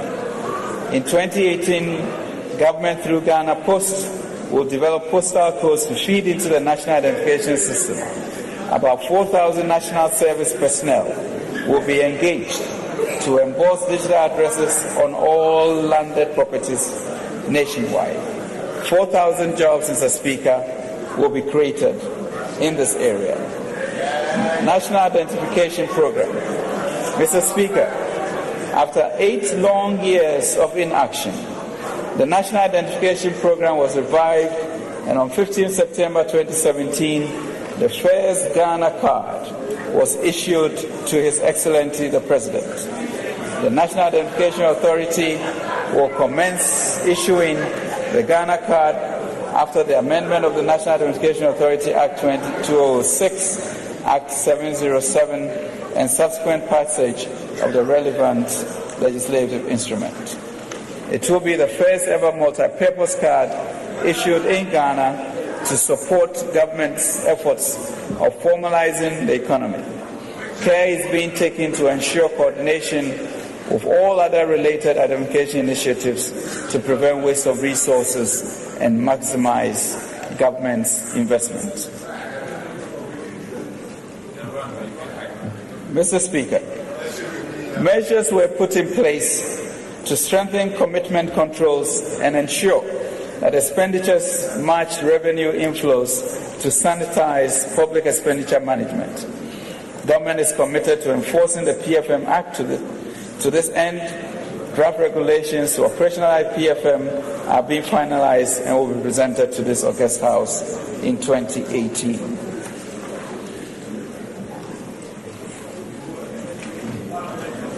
Mr. Speaker,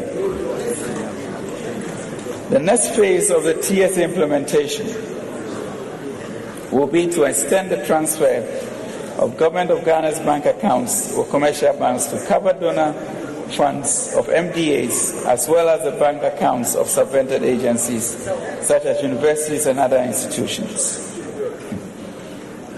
This will be an important step for consideration in view of managing government's cash position efficiently. Mr. Speaker, a maiden 15-year domestic bond was issued to lengthen the maturity profile of public debt. The domestic debt reprofiling exercise, which contributed to improving the debt mix and lower domestic interest payments, will be continued. And the next phase of the liability management program will include external debt reprofiling based on market conditions, issuance of Eurobonds and use of some of the proceeds for reprofiling more expensive domestic debt, creation of benchmark domestic bonds through tap-ins rather than new issuance. This will improve secondary market trading, improving liquidity and reducing yields on the domestic market, exploring the opportunity to deepen domestic market by making domestic bond more tradable on the international market. Mr. Speaker, as we are all aware, a major source of corruption has been with malfeasance in public procurement and the extensive human interface in the provision of public services.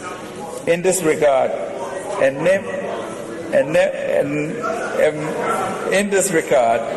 number of major interventions have been undertaken, including but not limited to the following: enhance oversight responsibility for public procurement with appointment of a Minister of State for Public Procurement, the introduction of e-procurement by the Public Procurement Authority, implementation of a paperless system at ports, implementation of smart vehicle registration and driver's license by DVLA, enhanced investigation of corruption in the public service by the Office of the Auditor General, EOCO, National Security, and other state investigative institutions.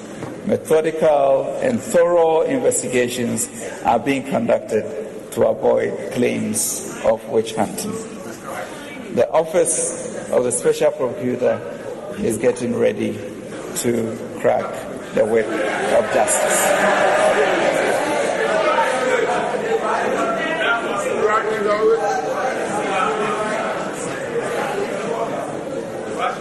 Mr. Speaker, infrastructure development and job creation.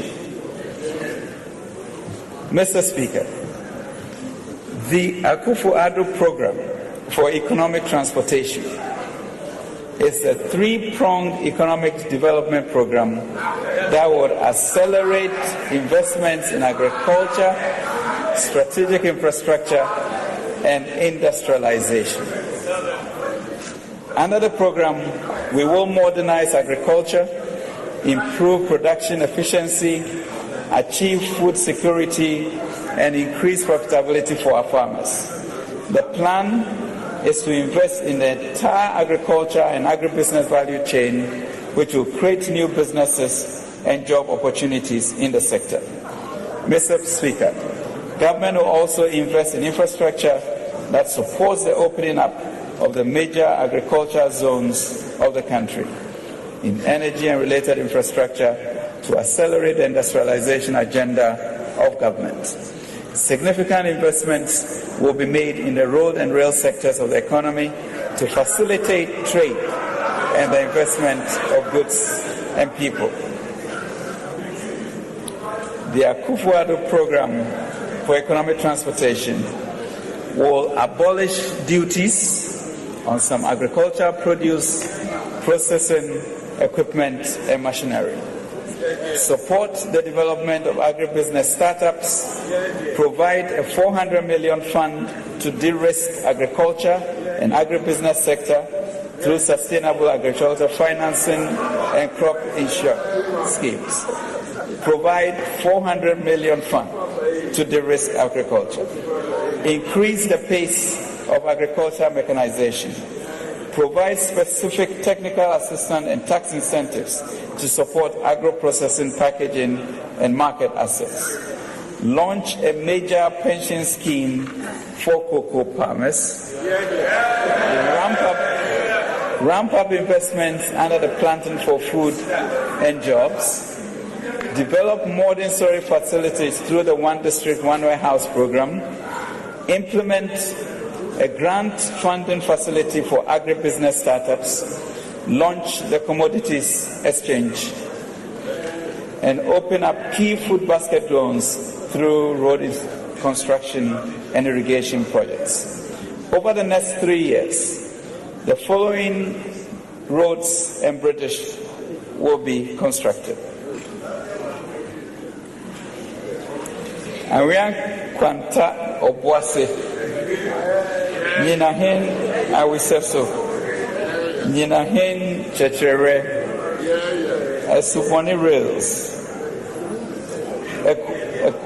Ekutuase Kadoase Akwase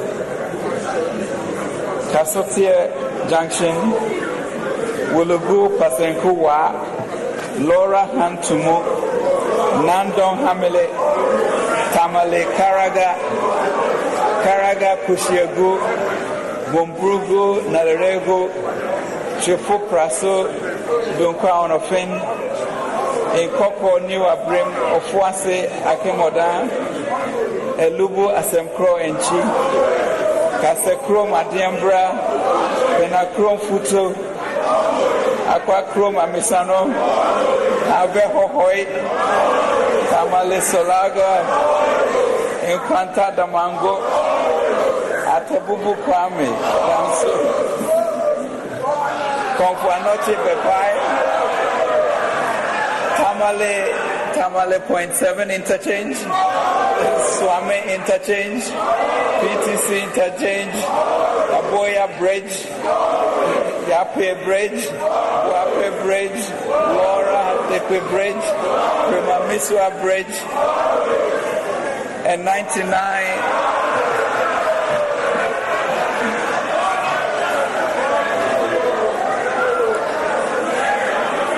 and Mr. Speaker, 99 steel bridges. Mr. Speaker, 99 steel bridges. Mr. Speaker, in line with our public investment management policy, we will develop a public investment management reform strategy and action plan and establish a functional public investment management system. In furtherance of this, government will enhance the role of the private sector in the provision of the infrastructure through PPPs. A new PPP bill has been prepared and will be submitted to Cabinet for approval, and once passed by Parliament, it will be followed by the relevant regulations. In the interim, government has attracted investor interest in the rail sector. The Western Rail Line Takoradi to Kumasi, the Eastern Rail Line Accra to Kumasi, the Central Rail Line Kumasi to Paga, Accra City Rail, Kumasi City Rail, Hualugu Multi-Purpose Dam and Solar Hybrid Project, Accra Kumasi Highway, Volta Lake Transportation Project. Mr. Speaker, an integrated bauxite and aluminium development project with aluminium refineries at Ninahin and Chibi. Mr. Speaker, we are introducing a Nation Builders Corps. A Nation Builders Corps. Mr. Speaker, the most critical economic problem of our time is youth unemployment, and in particular, graduate unemployment. Available data from ISA in March 2017 revealed that only 10% of graduates find jobs after their national service, and it can take up to 10 years for a large number of graduates to secure employment. This is due to varied challenges that range from the lack of employable skills, unavailability of funding capital for entrepreneurship, as well as low capacity of industry to absorb the huge numbers. We must, Mr. Speaker, reverse this trend. Mr. Speaker, we note that several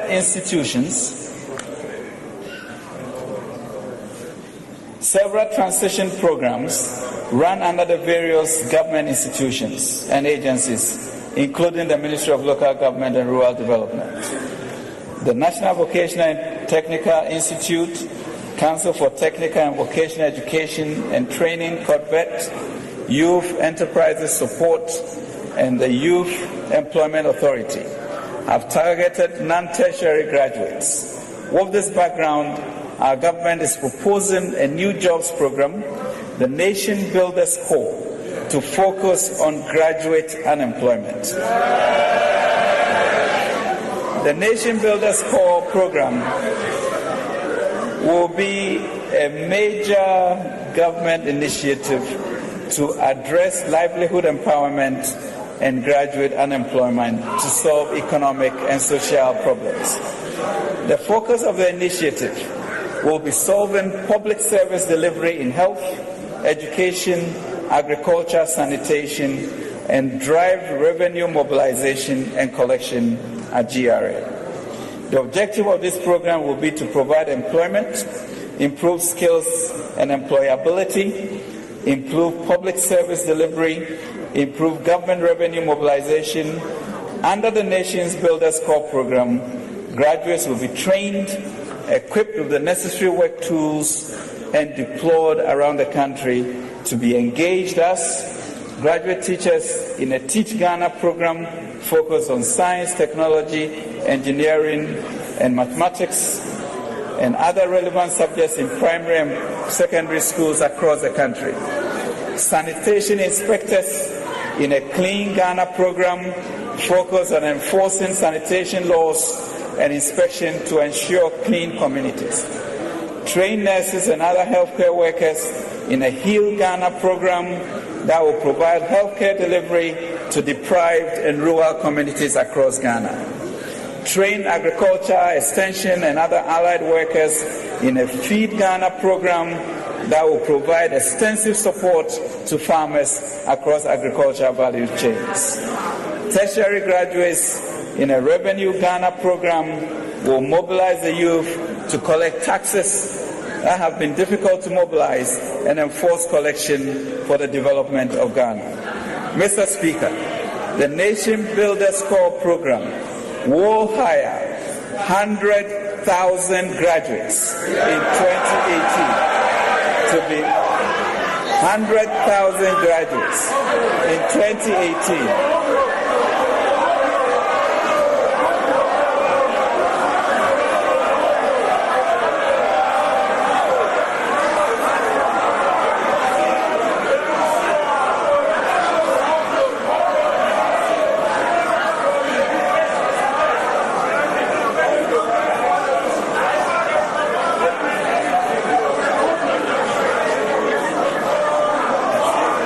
Mr. Speaker, Mr. Speaker,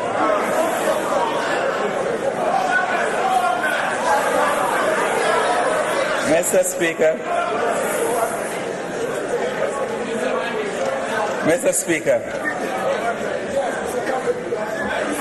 we are confronted, Mr. Speaker, with only 10% of our graduates finding jobs, and it taking sometimes over 10 years for them to be placed in secure employment. Mr. Speaker, the Nation Builders Corps will make a significant dent in hiring 100,000 graduates in 2018 to be posted in these various areas. It will be housed under the Office of the President as a special initiative.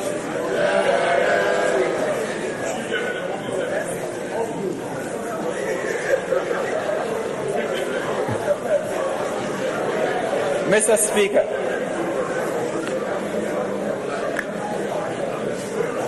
Speaker, our faith-based organizations of all religions are a significant part of our economic and social construct.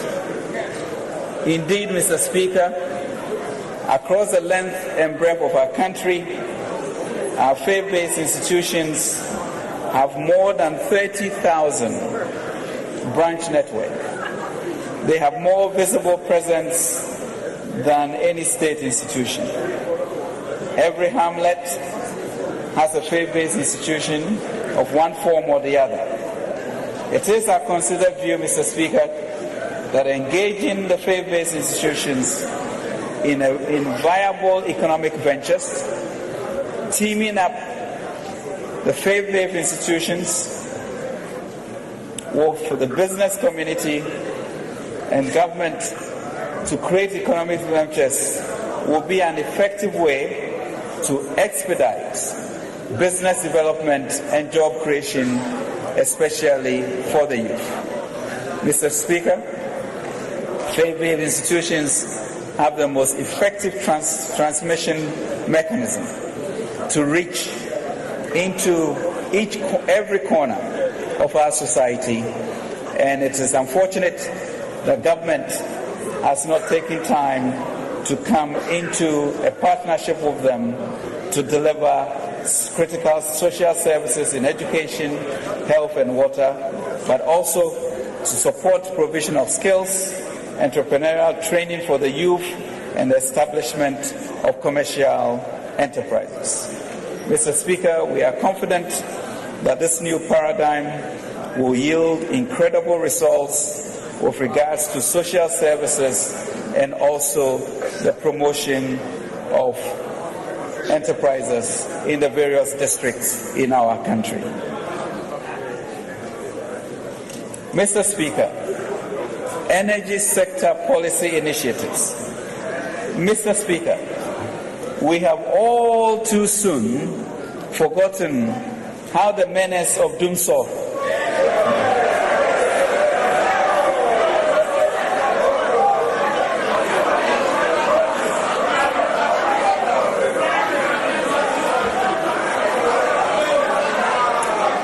Mr. Speaker, we have all too soon forgotten how the menace of Dunso from 2012 to 2016 crippled the economy. It contributed to the lowest growth rate recorded in the past decade, the loss of jobs, reduced economic output, and the loss of consumer and investor confidence in the economy. Dunso, Mr. Speaker, was also compounded by high electricity tariffs, increasing the cost of doing business in the country. Mr. Speaker, during the 2016 election campaign, His Excellency the President, Nana Akufo-Addo, promised Ghanaians that with prudent management of the economy, the MPP government would ensure that electricity tariffs are reduced.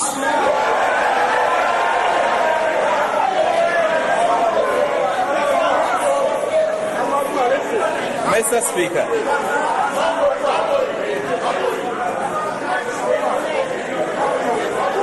the President promised Ghanaians that with prudent management of the economy, the MPP government will ensure that electricity tariffs are reduced. In fulfillment of this promise,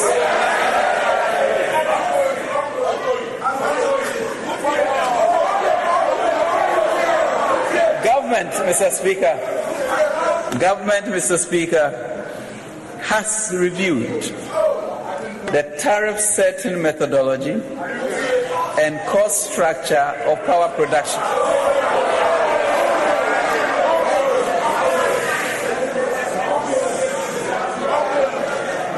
This review, Mr. Speaker, has resulted in recommendations that will be made to PURC.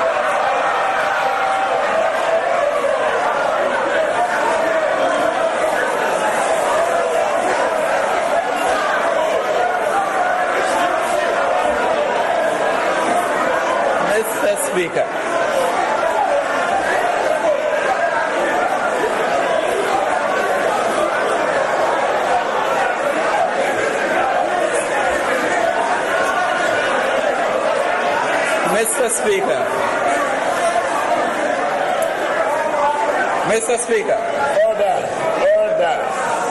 This review has resulted in recommendations that will be made to the PURC for consideration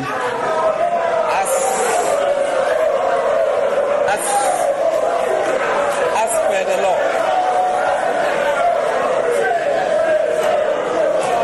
In this regard,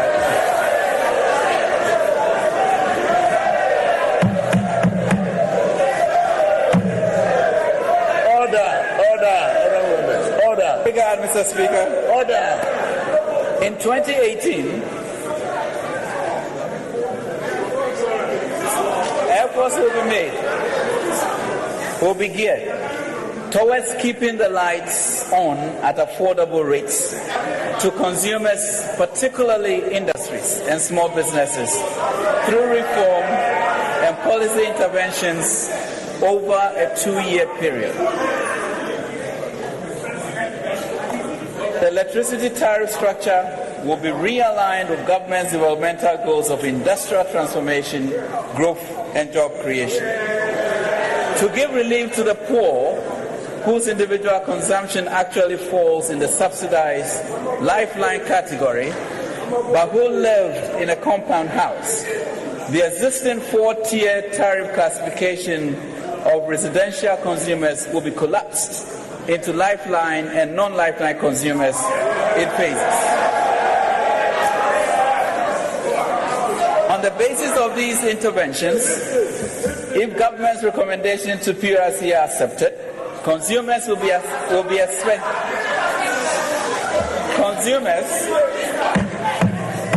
expected to benefit. Honorable members, they will order.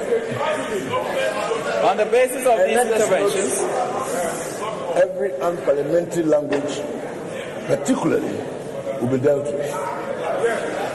There will be order. Honorable Minister, you continue. Thank you, Mr. Speaker.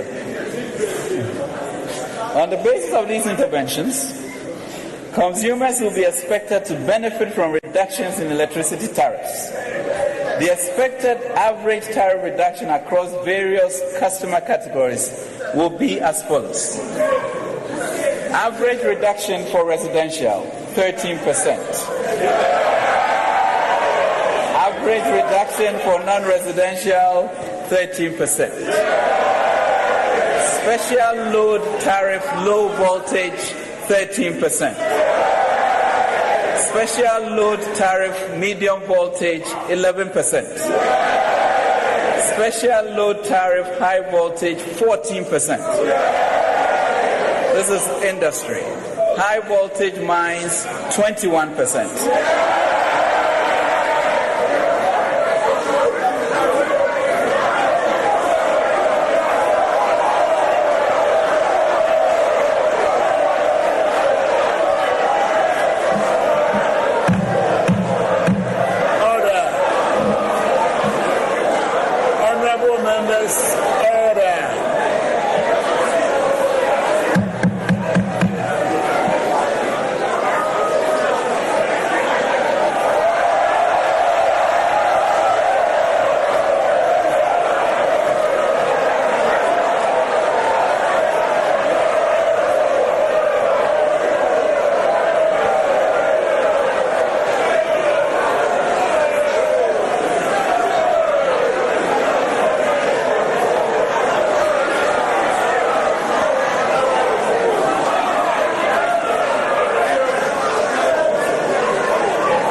Speaker.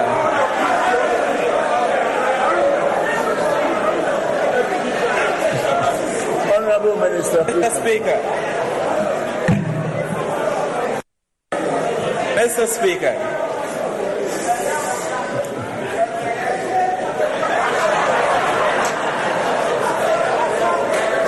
Mr. Speaker, consistent. Mr. Speaker, improving domestic revenue mobilization. Mr. Speaker, consistent with government's objective of ensuring fiscal consolidation without compromising growth, as well as our resolve to consolidate our lower middle income status and move towards middle income status, and eventually wean ourselves from donor dependency, the need to significantly improve our domestic resource mobilization has become imperative. There is therefore the need to reverse the flat trend on tax to GDP ratios in the last few years. Mr. Speaker, in doing so, we will keep a balance across all sources of revenue and improve burden sharing across taxpayers using the most equitable and efficient administrative procedure and make the tax system more transparent and fair. Against the background, government will embark on the following measures to improve domestic resource mobilization. Create fiscal space by reducing budget rigidities. In this light, earmark funds capping realignment act that was passed last year to free resources for priority programs. Broaden the tax base to rope in more taxpayers into the tax net. The implementation of the national ID will be helpful. Improve tax compliance through the review of suspense regimes, special orders, use of fiscal electronic devices, implementation of the excise tax stamps, and the implementation of common reporting standard for exchange of information, among others. Strengthen the design and administration of property taxes, rationalize taxation of the mining sector. We intend to preserve without tackling discretionary. Examine, Mr. Speaker, order. Examine the design of our VAT systems and address any significant policy shortcomings that might be identified. Overhaul, Mr. Speaker, overhaul the exemption system to curtail large revenue losses which occur due to special regimes, reduced tax rates, and other exemptions which do not serve social or economic purpose and are exploited by insiders. Mr. Speaker, as these policy changes require careful study and preparations, we plan to come back to this august House in the course of 28 to make additional proposals, to make the requisite proposal for enactment of the appropriate laws to pave way for implementation. Mr. Speaker, government strategy to shift the focus of economic policy from taxation to production must necessarily come with greater need to tax base and ensure compliance. That's the only way to spread the national tax burden evenly across the population and lessen the tax burden on compliant taxpayers. Accordingly, in 2018, the following tax compliance measures, among others, will be applied with greater urgency. Reform of the customs suspense and transit regimes. The customs suspense regime permits importers to suspend payment of import duties because the imports are to be kept in bonded warehouses. There is evidence that these trade facilitation arrangements are being abused. To remedy this and reduce the risk to revenue, importers will be required to submit letters of credit, guarantees, or insurance cover from participating accredited financial institutions before their goods are warehoused. The duties paid on goods removed from the warehouses will be set off against the financial instrument. Further to this new policy, current defaulters will be required to settle all their arrears, including penalties, before they will be permitted to warehouse additional goods. The transit regime permits the clearing of transit goods without payment of duty. Modalities will be developed to ensure that transit importers pay the duties on imports in Ghana, which will be transferred to the designated destination country. Deployment of fiscal electronic device. The frequent audit of businesses has been a source of concern for the business community. In response to these concerns, government in 2018 will deploy fiscal electronic device to VAT-registered businesses. This will have the effect of VAT compliance and record keeping. Improving property tax collection. The Constitution enjoins MMDAs, Mr. Speaker, to mobilize revenue for provision of services.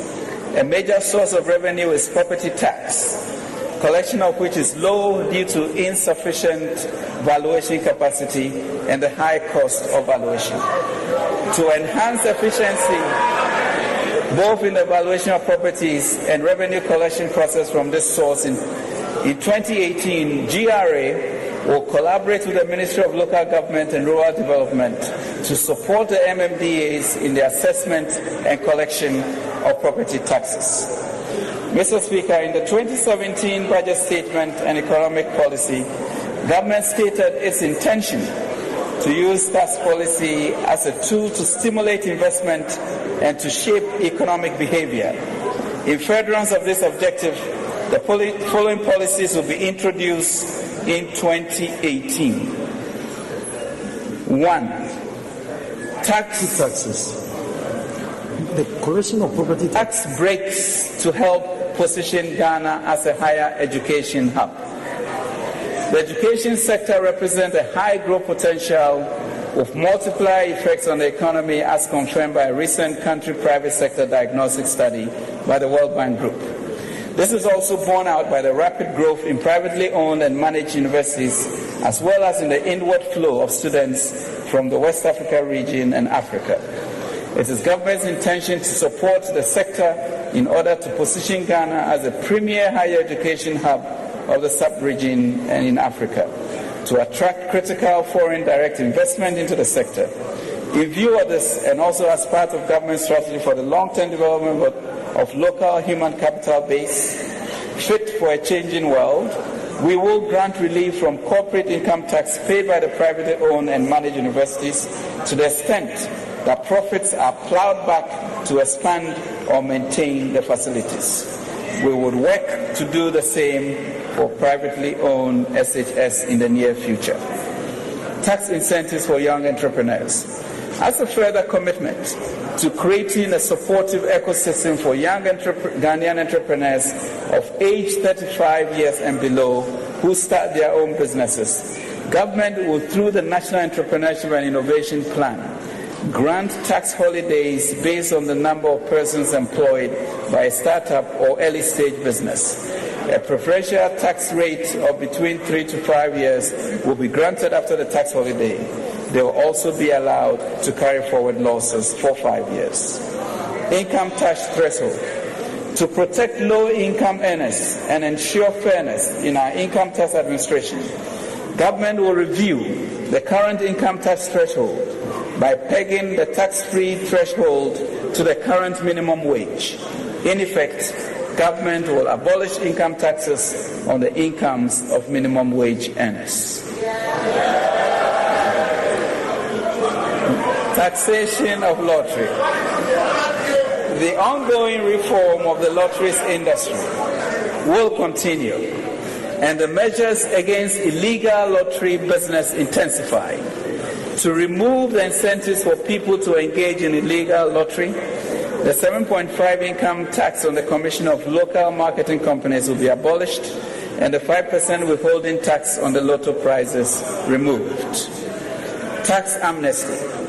In 2018, parliamentary approval will be sought to exempt taxpayers who register and file returns within a targeted period from paying penalties and interest for late submission of non-submission of returns and late payments.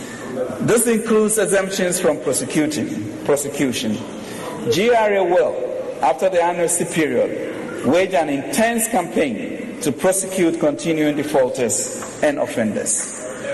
Extension of National Fiscal Stabilization Levy and Special Import Levy. Mr. Speaker,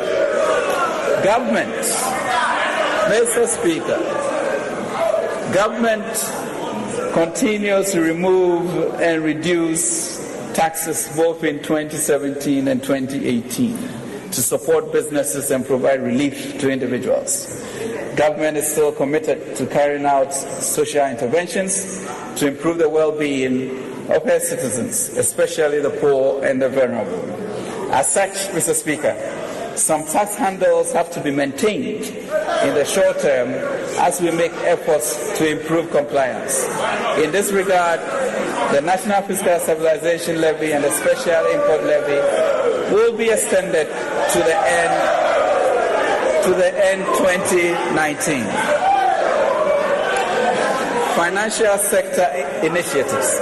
Mr. Speaker, a strong and an efficient financial sector is fundamental to realizing Ghana beyond aid. This requires innovative and long-term financing instruments to support economic development for higher productivity, jobs, and inclusive growth. Mr. Speaker, to achieve this, Ghana will design the requisite financial architecture that is capable of mobilizing resources to help rapidly advance our country's development through the following. Mr. Speaker, we will launch a national development bank with the capacity to mobilize private capital towards agriculture and industrial transformation, among others. Government has set up a task force to develop a roadmap for its establishment. The expectation, Mr. Speaker, is to capitalize it with $500 million. Mr. Speaker, we will restructure the Ghana Infrastructure Investment Fund, GIF, with the capability to mobilize foreign private capital for critical infrastructure development using a private sector model. Mr. Speaker, we intend to enhance the capacity of the Ghana Exim Bank to support agriculture and industrialization. Mr. Speaker, the financial sector of our country remains heavily dominated by banks. The total banking sector assets to GDP ratio as of September is 50%. The practices, whilst that of the stock exchange to GDP ratio is 30%. Total corporate debt to GDP ratio is 36%. Mr. Speaker, all of this has to change to create a vibrant financial services sector to support our industrialization. Mr. Speaker, in effect, though, access to long-term funds by the private sector is not sufficient to drive accelerated economic growth of the country. To address this challenge, government will strengthen the pensions, insurance, and securities industries, which are the key agents of providing long-term capital for the economy. Mr. Speaker, the following specific reforms will aim to address some of these challenges in 2018. National pensions, insurance, and securities industry reform. Initiate reforms to the investment guidelines of pensions, insurance, and collective investment schemes to enable them to support capital market growth. This reform will encourage banks to issue fixed income securities through the capital market instead of private placement in fixed deposits. Additionally, pensions and insurance firms will be encouraged to invest in private equity, real estate investment trusts, etc. National Informal Sector Pension Scheme. Mr. Speaker, the Cocoa Board Law 1984, Section 26, enjoined the Board of Directors of the Ghana Cocoa Board to establish a contributory pension scheme for the nation's cocoa, coffee, and shea nut farmers. In this regard, government has started a process of setting up a broader informal sector pension scheme under the third tier of the National Pension Scheme to cover cocoa farmers, amongst others. The framework to operationalize the scheme will be developed in 2018.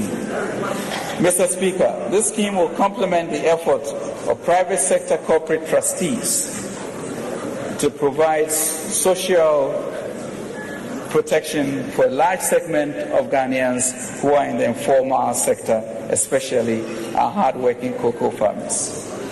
Establishment of an agriculture commodities exchange.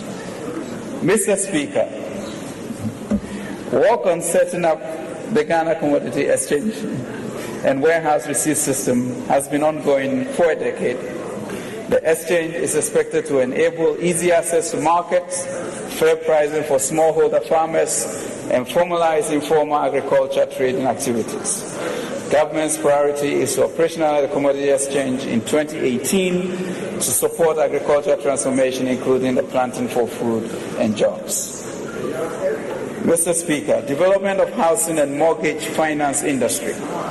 Mr. Speaker, developing a vibrant mortgage and housing finance market is key for social equity and economic development and job creation.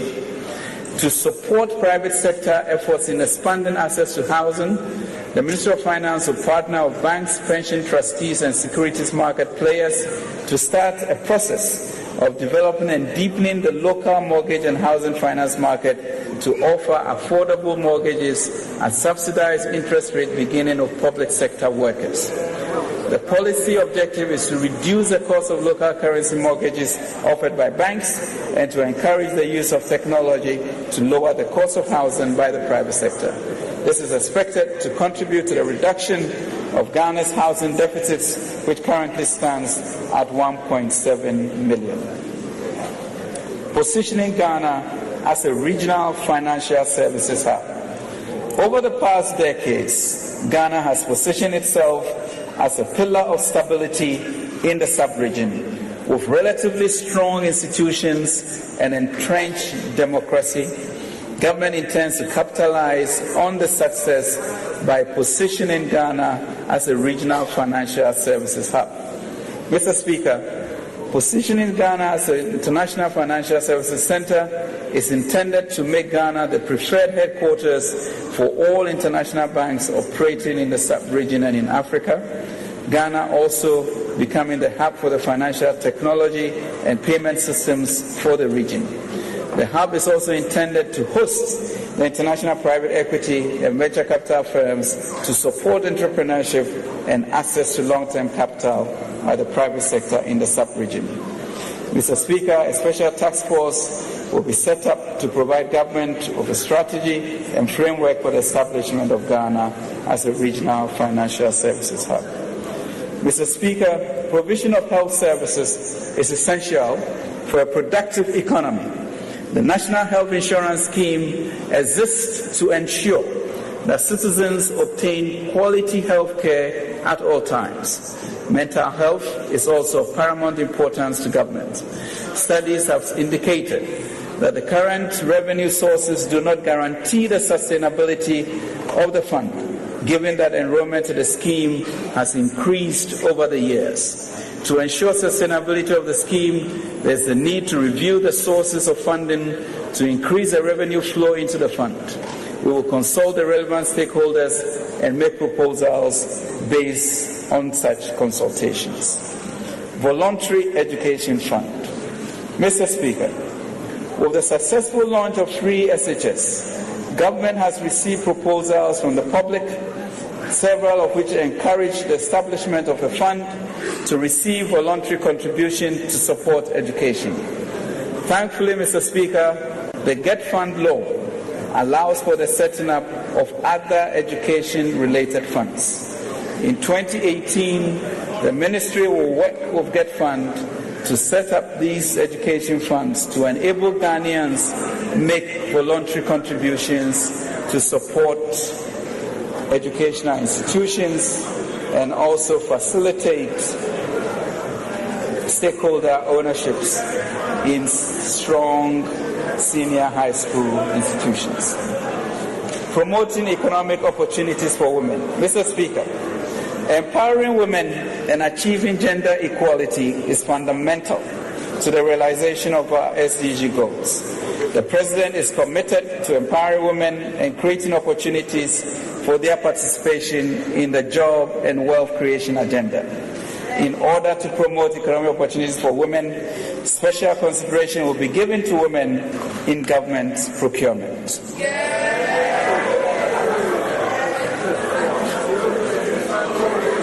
Mr.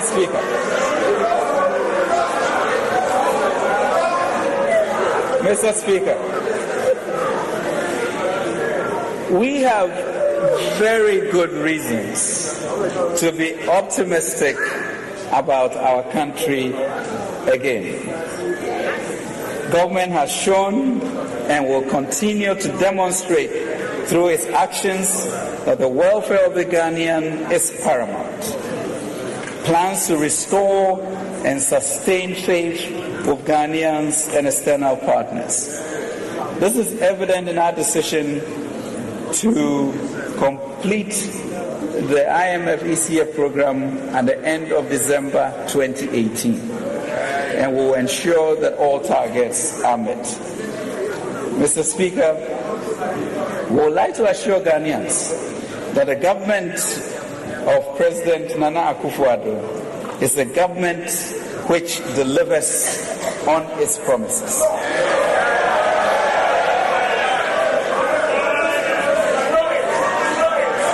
Mr. Speaker, we would like to assure Ghanaians that the government of President Nana Akufo-Addo delivers on its promises. We promised to implement a free senior high school policy, and we have delivered. We promised to restore nursing training allowances, and we have.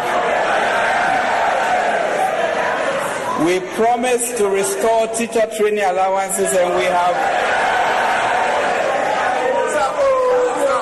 We promised to end doomsday, and we have.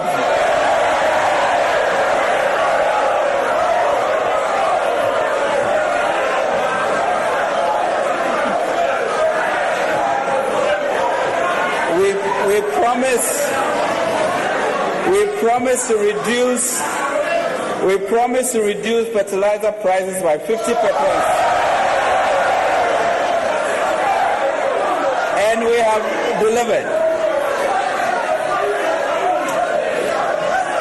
We promised, Mr. Speaker, to establish a Ministry of Zongo and Inner City Affairs, and we have delivered.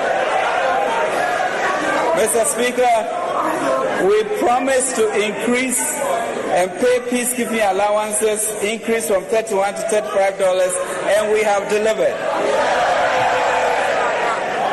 Mr. Speaker, we promised a stimulus package to support local industry, and we are delivering. Mr. Speaker, we promised to implement a national entrepreneurship and innovation plan, and we have delivered. Mr. Speaker, we promised a more efficient port system, and we have delivered. Mr. Speaker, we promise to reduce the rapid rate of borrowing and accumulation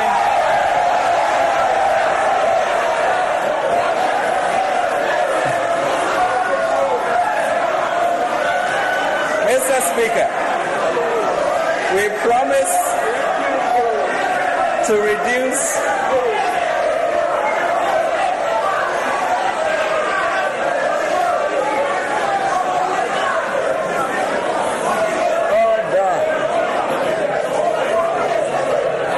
Honorable members, order.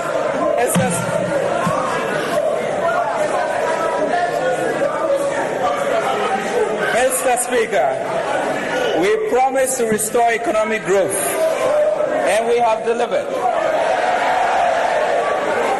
We promise to reduce interest rates, and we have delivered. We promise to improve Ghana's sovereign credit rating, and we have delivered. We promise to enhance fiscal discipline in the management of our economy, and we have delivered. Mr. Speaker, Mr. Speaker, Mr. Speaker, we promise. Mr. Speaker. Order. Order, honorable members. Mr. Speaker. Honorable members, order. Mr. Speaker, we promise to reduce taxes. And we have delivered. Mr. Speaker, we promise to stay current on its statutory obligations like NHIS, DACF, Get Funds, SNIT, and we are delivering. Mr. Speaker, we promise a national digital property address system, and we are delivering. Mr. Speaker,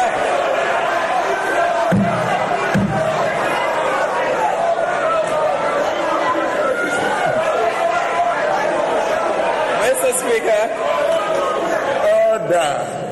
We promise to institute measures to deal with corruption, including the Office of Special Cooperation.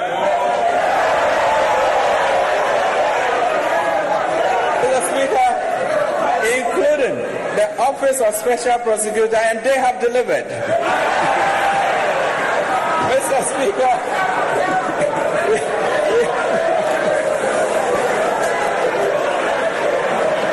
Mr. Speaker,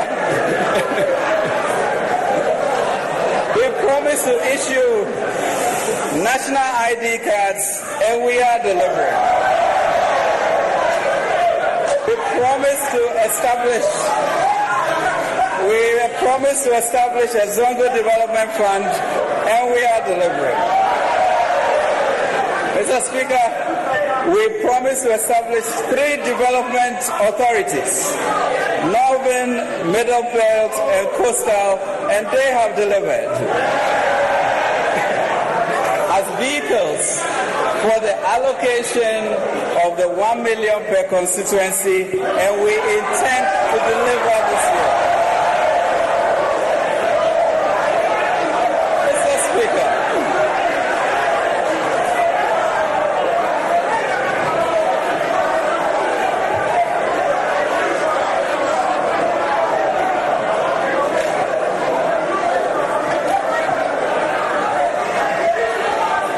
Speaker.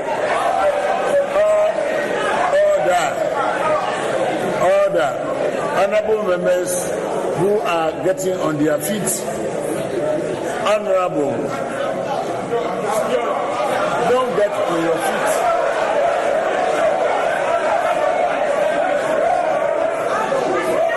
Honorable members, it is most unparliamentary for me to see members on their feet in that manner. We are going to have your say, Mrs. Honorable Minister. Mr. Speaker. Order. In Parliament, one person will stand at a time. The person who stands in the meantime is the Honorable Minister for Finance. Honorable. Thank you, Mr. Speaker. Mr. Speaker, we promised to revive the collapsed railway sector, and we are delivering. Mr. Speaker, we promise to reduce electricity tariffs, and we are on course to deliver. Mr. Speaker, we promise to implement a strategy to curb the menace of Galamsey, and we are delivering. Mr. Speaker, we promise to pursue policies that will create jobs in the economy, and we are delivering.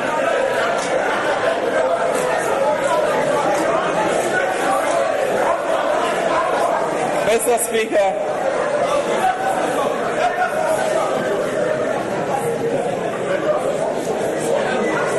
Mr. Speaker,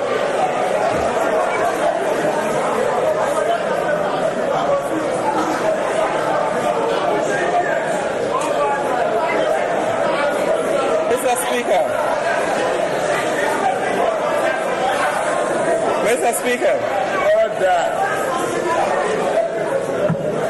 Mr. Speaker, we have fulfilled our promises. Mr. Speaker, in my debut appearance in this august house, my backbencher friends across the aisle traded Bible quotations with me. As I invoked the miracle of Jesus feeding the 5,000 with 5 loaves of bread, Matthew 13, they responded, Mr. Speaker, with Philippians 4:19, that my God will meet all your needs according to the riches of his glory in Christ Jesus. 4:19. Mr. Speaker, with the little, Mr. Speaker, with the little we inherited from the Mahama government, our performance these 10 months are indeed nothing less. Mr. Speaker, with the little we inherited from the Mahama government, our performance these 10 months are indeed nothing less than a miracle. Nothing less than a miracle. As evidenced by the blessings and achievements I've just enumerated. I can only add, Mr. Speaker, that the combination of Philippians 4:19 and Matthew 13, hard work and obedience, have greatly benefited our dear country. Mr. Speaker, going forward, as I mentioned, this budget is about putting Ghana back to work. And in as much as we have delivered this year, by the grace of God, we will massively deliver on jobs this year. Mr. Speaker, planting for food and jobs, 700 million. Stimulus package for industrialization, 236 million. Zongo Development Fund, 100 million. Development authorities, 1.26 billion.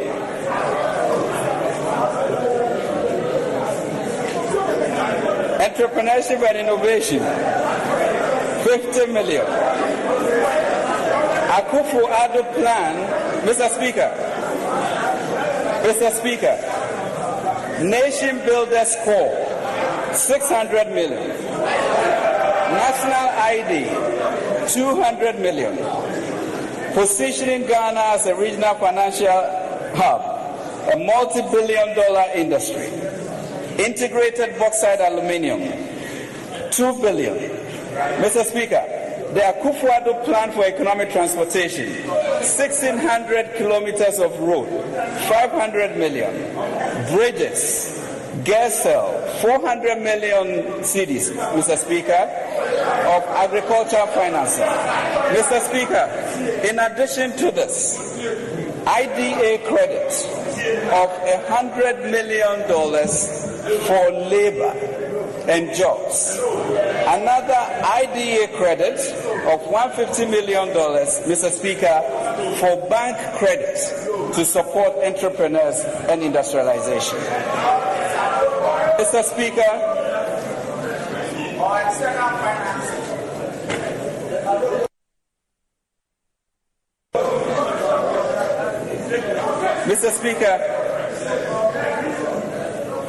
I would just like to state, Mr. Speaker, that jobs are here. Ejuma Riba, Mr. Speaker.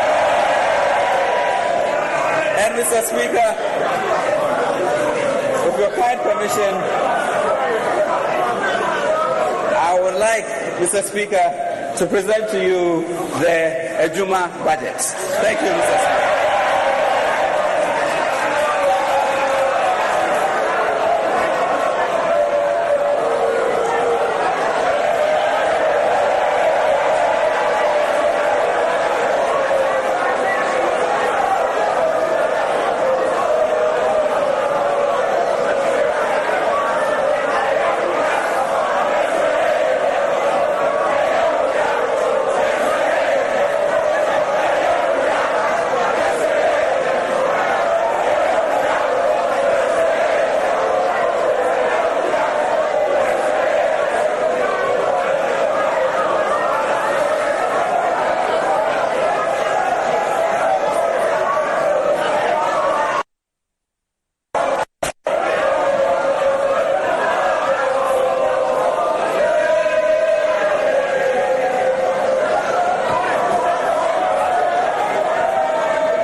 Honorable members, in accordance with Standing Order 4140 sub 3, and within such time that the Business Committee may determine, debate on the motion shall stand adjourned for not less than 3 days. I direct that part of the budget which relates to the ministries or constitutional bodies shall stand referred to the responsible committees on the matter for consideration and subsequent report, according to Order 140 sub 4.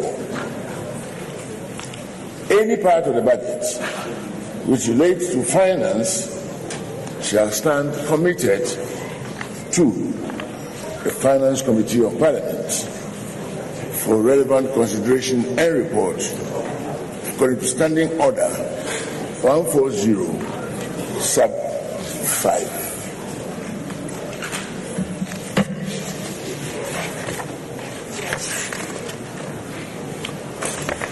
Honourable Majority Leader.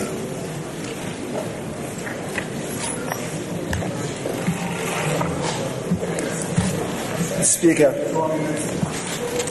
as you have just said, we heard a motion from the Minister responsible for finance on behalf of the President of the Republic seeking the approval of the financial policy of government for the year ending 31st December 2018. Speaker, to reiterate, when such a motion is moved, that this House approve the financial policy of the government for the year ending, as you have seen in this case, December 31st, 2018, debate on it shall stand adjourned for not less than 3 days. In the circumstance, Mr. Speaker, I would beg to move that this House stands adjourned and reconvene tomorrow at 10 in the forenoon. Mr. Speaker, I so move.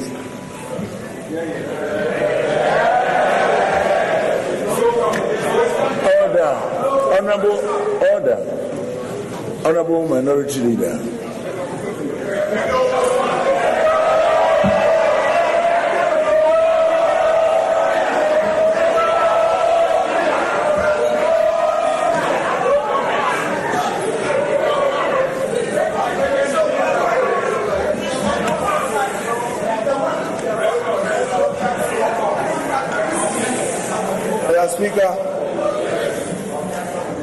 Speaker, very well, as guided by you, I'm familiar with the rules of this House, and pursuant to Order 140, it's only natural that I perform that simple task of seconding the motion for adjournment.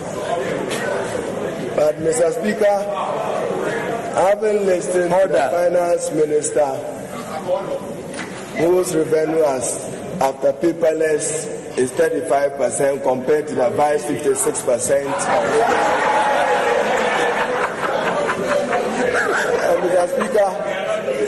Mr. Speaker, we have heard his shopping list of realizable and unrealizable pledges and promises. A challenge wage bill with additional 100,000 jobs for graduates. Very welcome.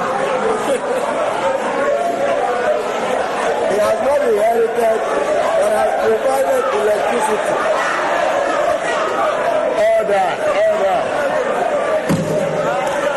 No, he's done.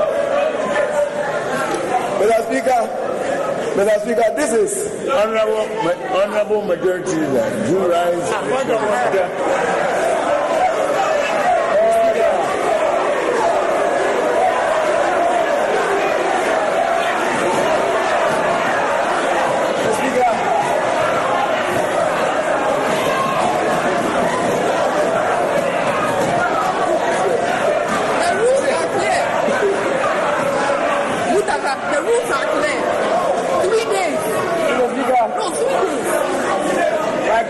Minority Leader. Honourable Majority Leader. Mr. Speaker, some of your colleagues on my left side want you to taste a bit of your own nice medicine.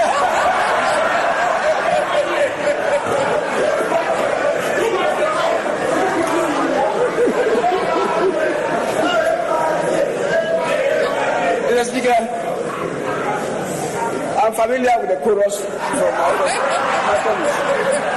The minority leader started by saying that he's familiar with the rules of the House. And indeed, the Speaker, I'll draw his attention to relevance when a motion has been moved, because he started by saying that he's aware of the rules of the House. So may I draw his attention to the relevance of this task that he's engaging in. If he wants to second the motion, may he be invited to second the motion. If he's not minded to second the motion, the Speaker, there are others in the House who are minded and purpose to do that. As for the debate, the Speaker, we are ever ready to debate. And the Speaker, let me assure that it will not be on commentary, it will be on relevance and substance.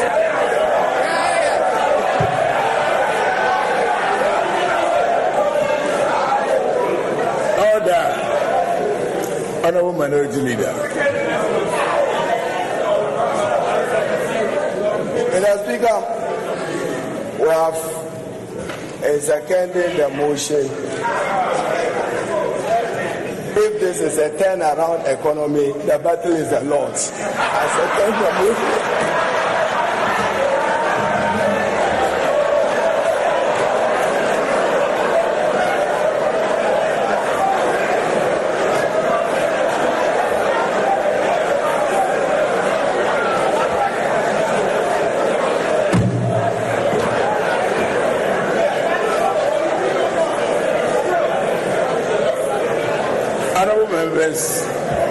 The motion for adjournment has been moved and seconded.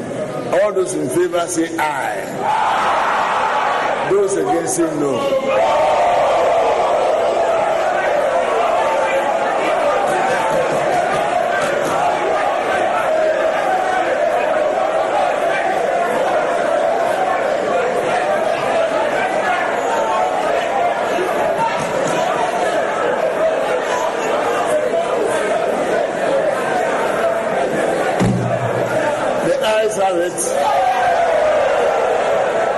And the House will stand adjourned to tomorrow, 10 o'clock in the forenoon.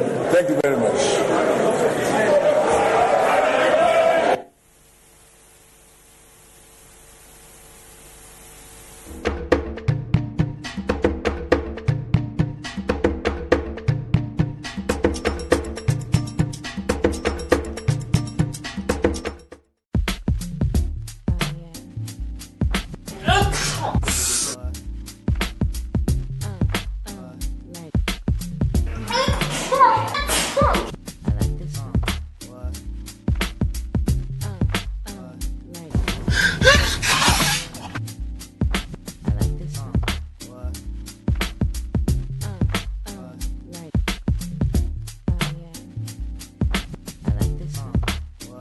For colds, sinus pain, and flu, quick action is the answer.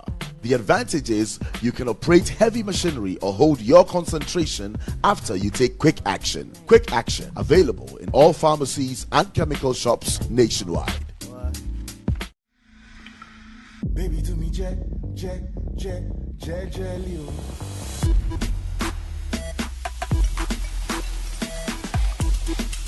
Now you can find Coke Studio in your Coca-Cola bottle.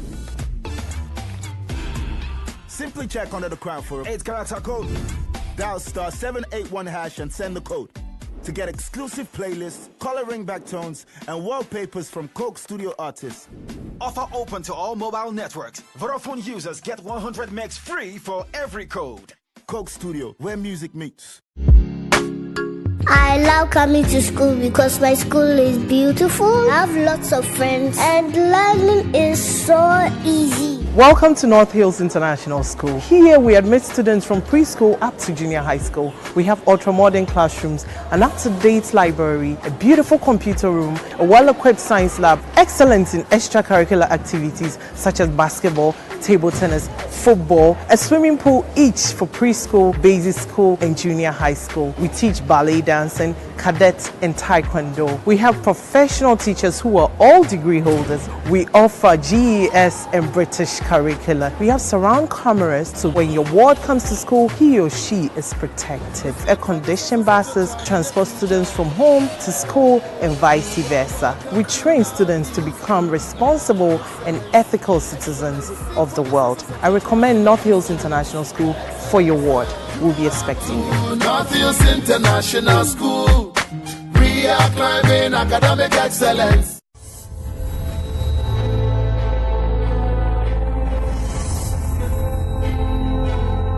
Gollywood's next movie star. Gollywood next movie star. Gollywood next movie star. Gollywood next movie star. Gollywood next movie star. Gollywood next movie star. Gollywood's next movie star. Honorable Michael Afane na Mikasa.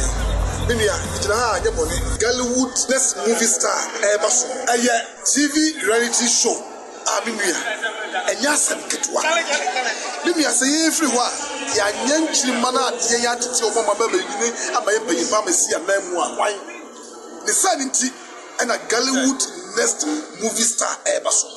Achade da so no esewoni. Eye kamwa na da so itibinua. Baby biara forms no obi audition forms no obi ano. Hwehwe ya chiri kwan e kokko picking form ni. Date no 18th November. Na venue na ye audition no Kumasi Cultural Center. Mrs. Sawon TBBA se na open cheche mu a. Ubetuna friend number we 0244 689141. Next movie star. Walk your way to stardom. Family building, oh flashy na she me pa cho ye two manhole, borehole, swimming pool me pa mcho ye promotion na ya de aba no hu ebo na ye gi kane no ya chemu mienu se hu uba ye sebe ma credits no atua nkakra utua wi a ya be ye wadwuma ma. Family building ye Kumasi ye duom run about ho na ye wo Accra ye Fanco Barrier Kofodua ye Bright FM Takra de so ye ba ho. Family building mesel Ghana for muntie me enkrofobia ba omo de yendi nam a omo se ye na esoma omo no mo kura bibi adi jinkrofo sika mo hwe no mes na nam scream na ni no mesel obi biara obeba ho no fresa no ma wei ansa na one na dele ye no mes nie 0244 144 822 and 050 488 6060. Family building.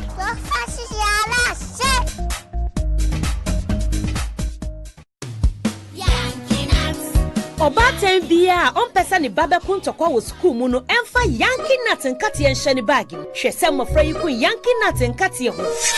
Hey Papa Yankee. When it comes to Yankee nuts, we only share, we don't fight, okay? Yankee nut nkate abofra bia dey. And then I don't know Gary. Sure, Yankee nut. Watch a minute kipo. Ani bibia wa 2 minute keke. Ukuna don't talk. For Yankee nuts and Katia Soki Gary and Nampo Fagu House Sakokomu. Wow, yeah, that's it. No, and cheers to Yankee Nuts. Yankee Nuts, Obiape. Omolowa makeup is all about enhancing your natural beauty. It is time to get rid of that cakey and heavy makeup that masks your beauty. Skin is in, yes. Clean skin, lightweight makeup is now in trend. A makeup that lasts all day long and makes you beautiful inside and out. Today we're here to visit another one of your top favorite makeup artists who is going to show us some makeup tips and secrets on how to get a fabulous makeup glow. Come with me. Hi, I'm Alexandrina and today I'm going to be showing you some of my favorite Omolowa products and I'm going to show you how to use them. So let's do this. Just a bit of the Instant Mattifier on Venus Oil Zone. Isn't it beautiful? Even before you open it, it's already yummy. The packaging is everything. But the products are amazing. Definitely go out and try some of them at the retail or distribution center. I am Omolowa, beautiful inside and out.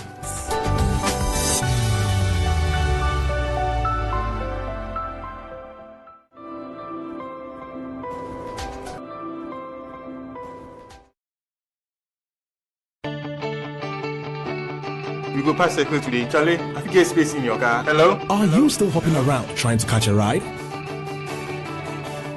Hey baby, you wanna ride? Thanks, I'll walk. Perhaps your jalopy is slowing your game. Stop making life tougher on your kids. Owning your dream car is made easier and less expensive. Do you have an account with Unibank? If not, you only need to open a salary account with Unibank for just 3 months and voila, you are good to go. Do you earn 2,000 Ghana cedis or more? Then this is your chance for your dream car. With the Ride with Irata in partnership with Unibank promo, simply pay 20% of your desired car and see your dream car come through. Visit Irata Motors at East Legon, opposite Body Talk on the Lagos app. Call us on 0244 445 268 or 0264 137 708. Rata Motors, we set the true standard.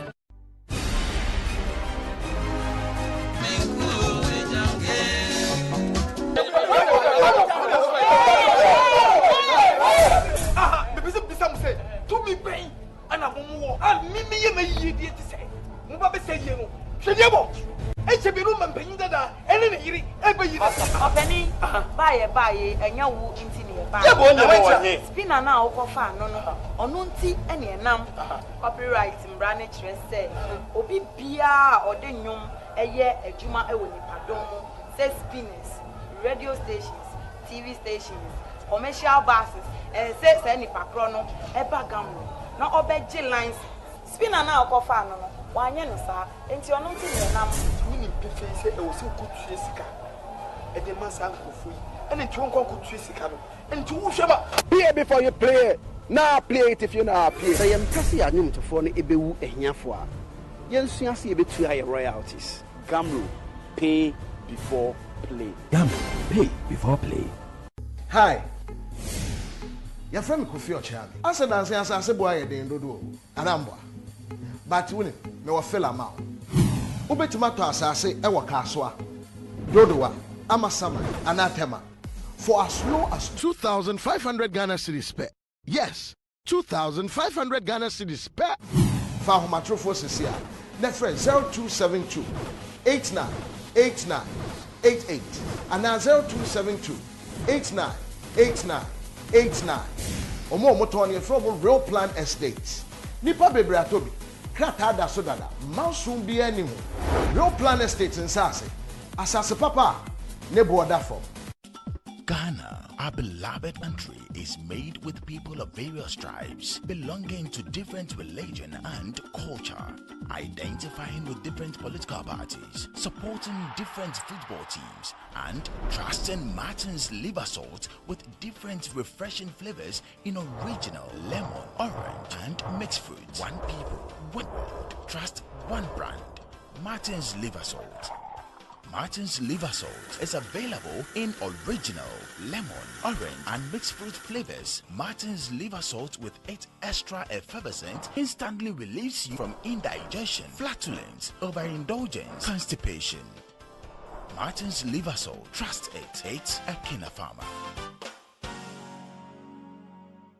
At EECE Ghana, we make it much easier and cheaper to study in Europe. The advantages of studying in Europe is just amazing. Low cost of living, you get to study the course of your choice, and the tuition is low.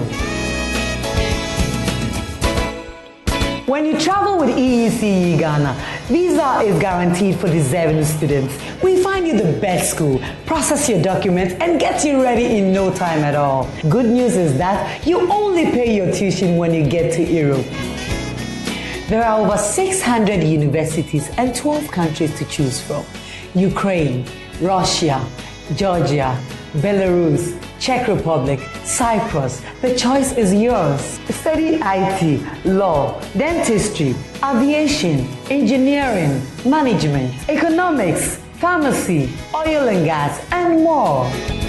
This is where we are, Kokom Lemle, near Joy FM, behind Adishman Savings and Loan. Please come. Let EECE Ghana help you realize your academic dreams without breaking your bank. Take advantage now. Yeah, the sunlight washing powder for Friday to mommy and new bremo. Hey, net Sibebiara. Ram. Nani Pompai Ram no check. Sunlight washing powder for Friday to mommy and Ram fair. Nani Pompai no so check. Hallelujah! Let Ghana say glorious things about Jehovah. For among the gods, there's none like unto him. National President, ni executive for that Aglo International no. Yenije tun safro bibia. Babu sumi Ghana di mampa ebase. Ebaso memeneda 18th November 2017. Wa Black Stars Crane. And upon us on 7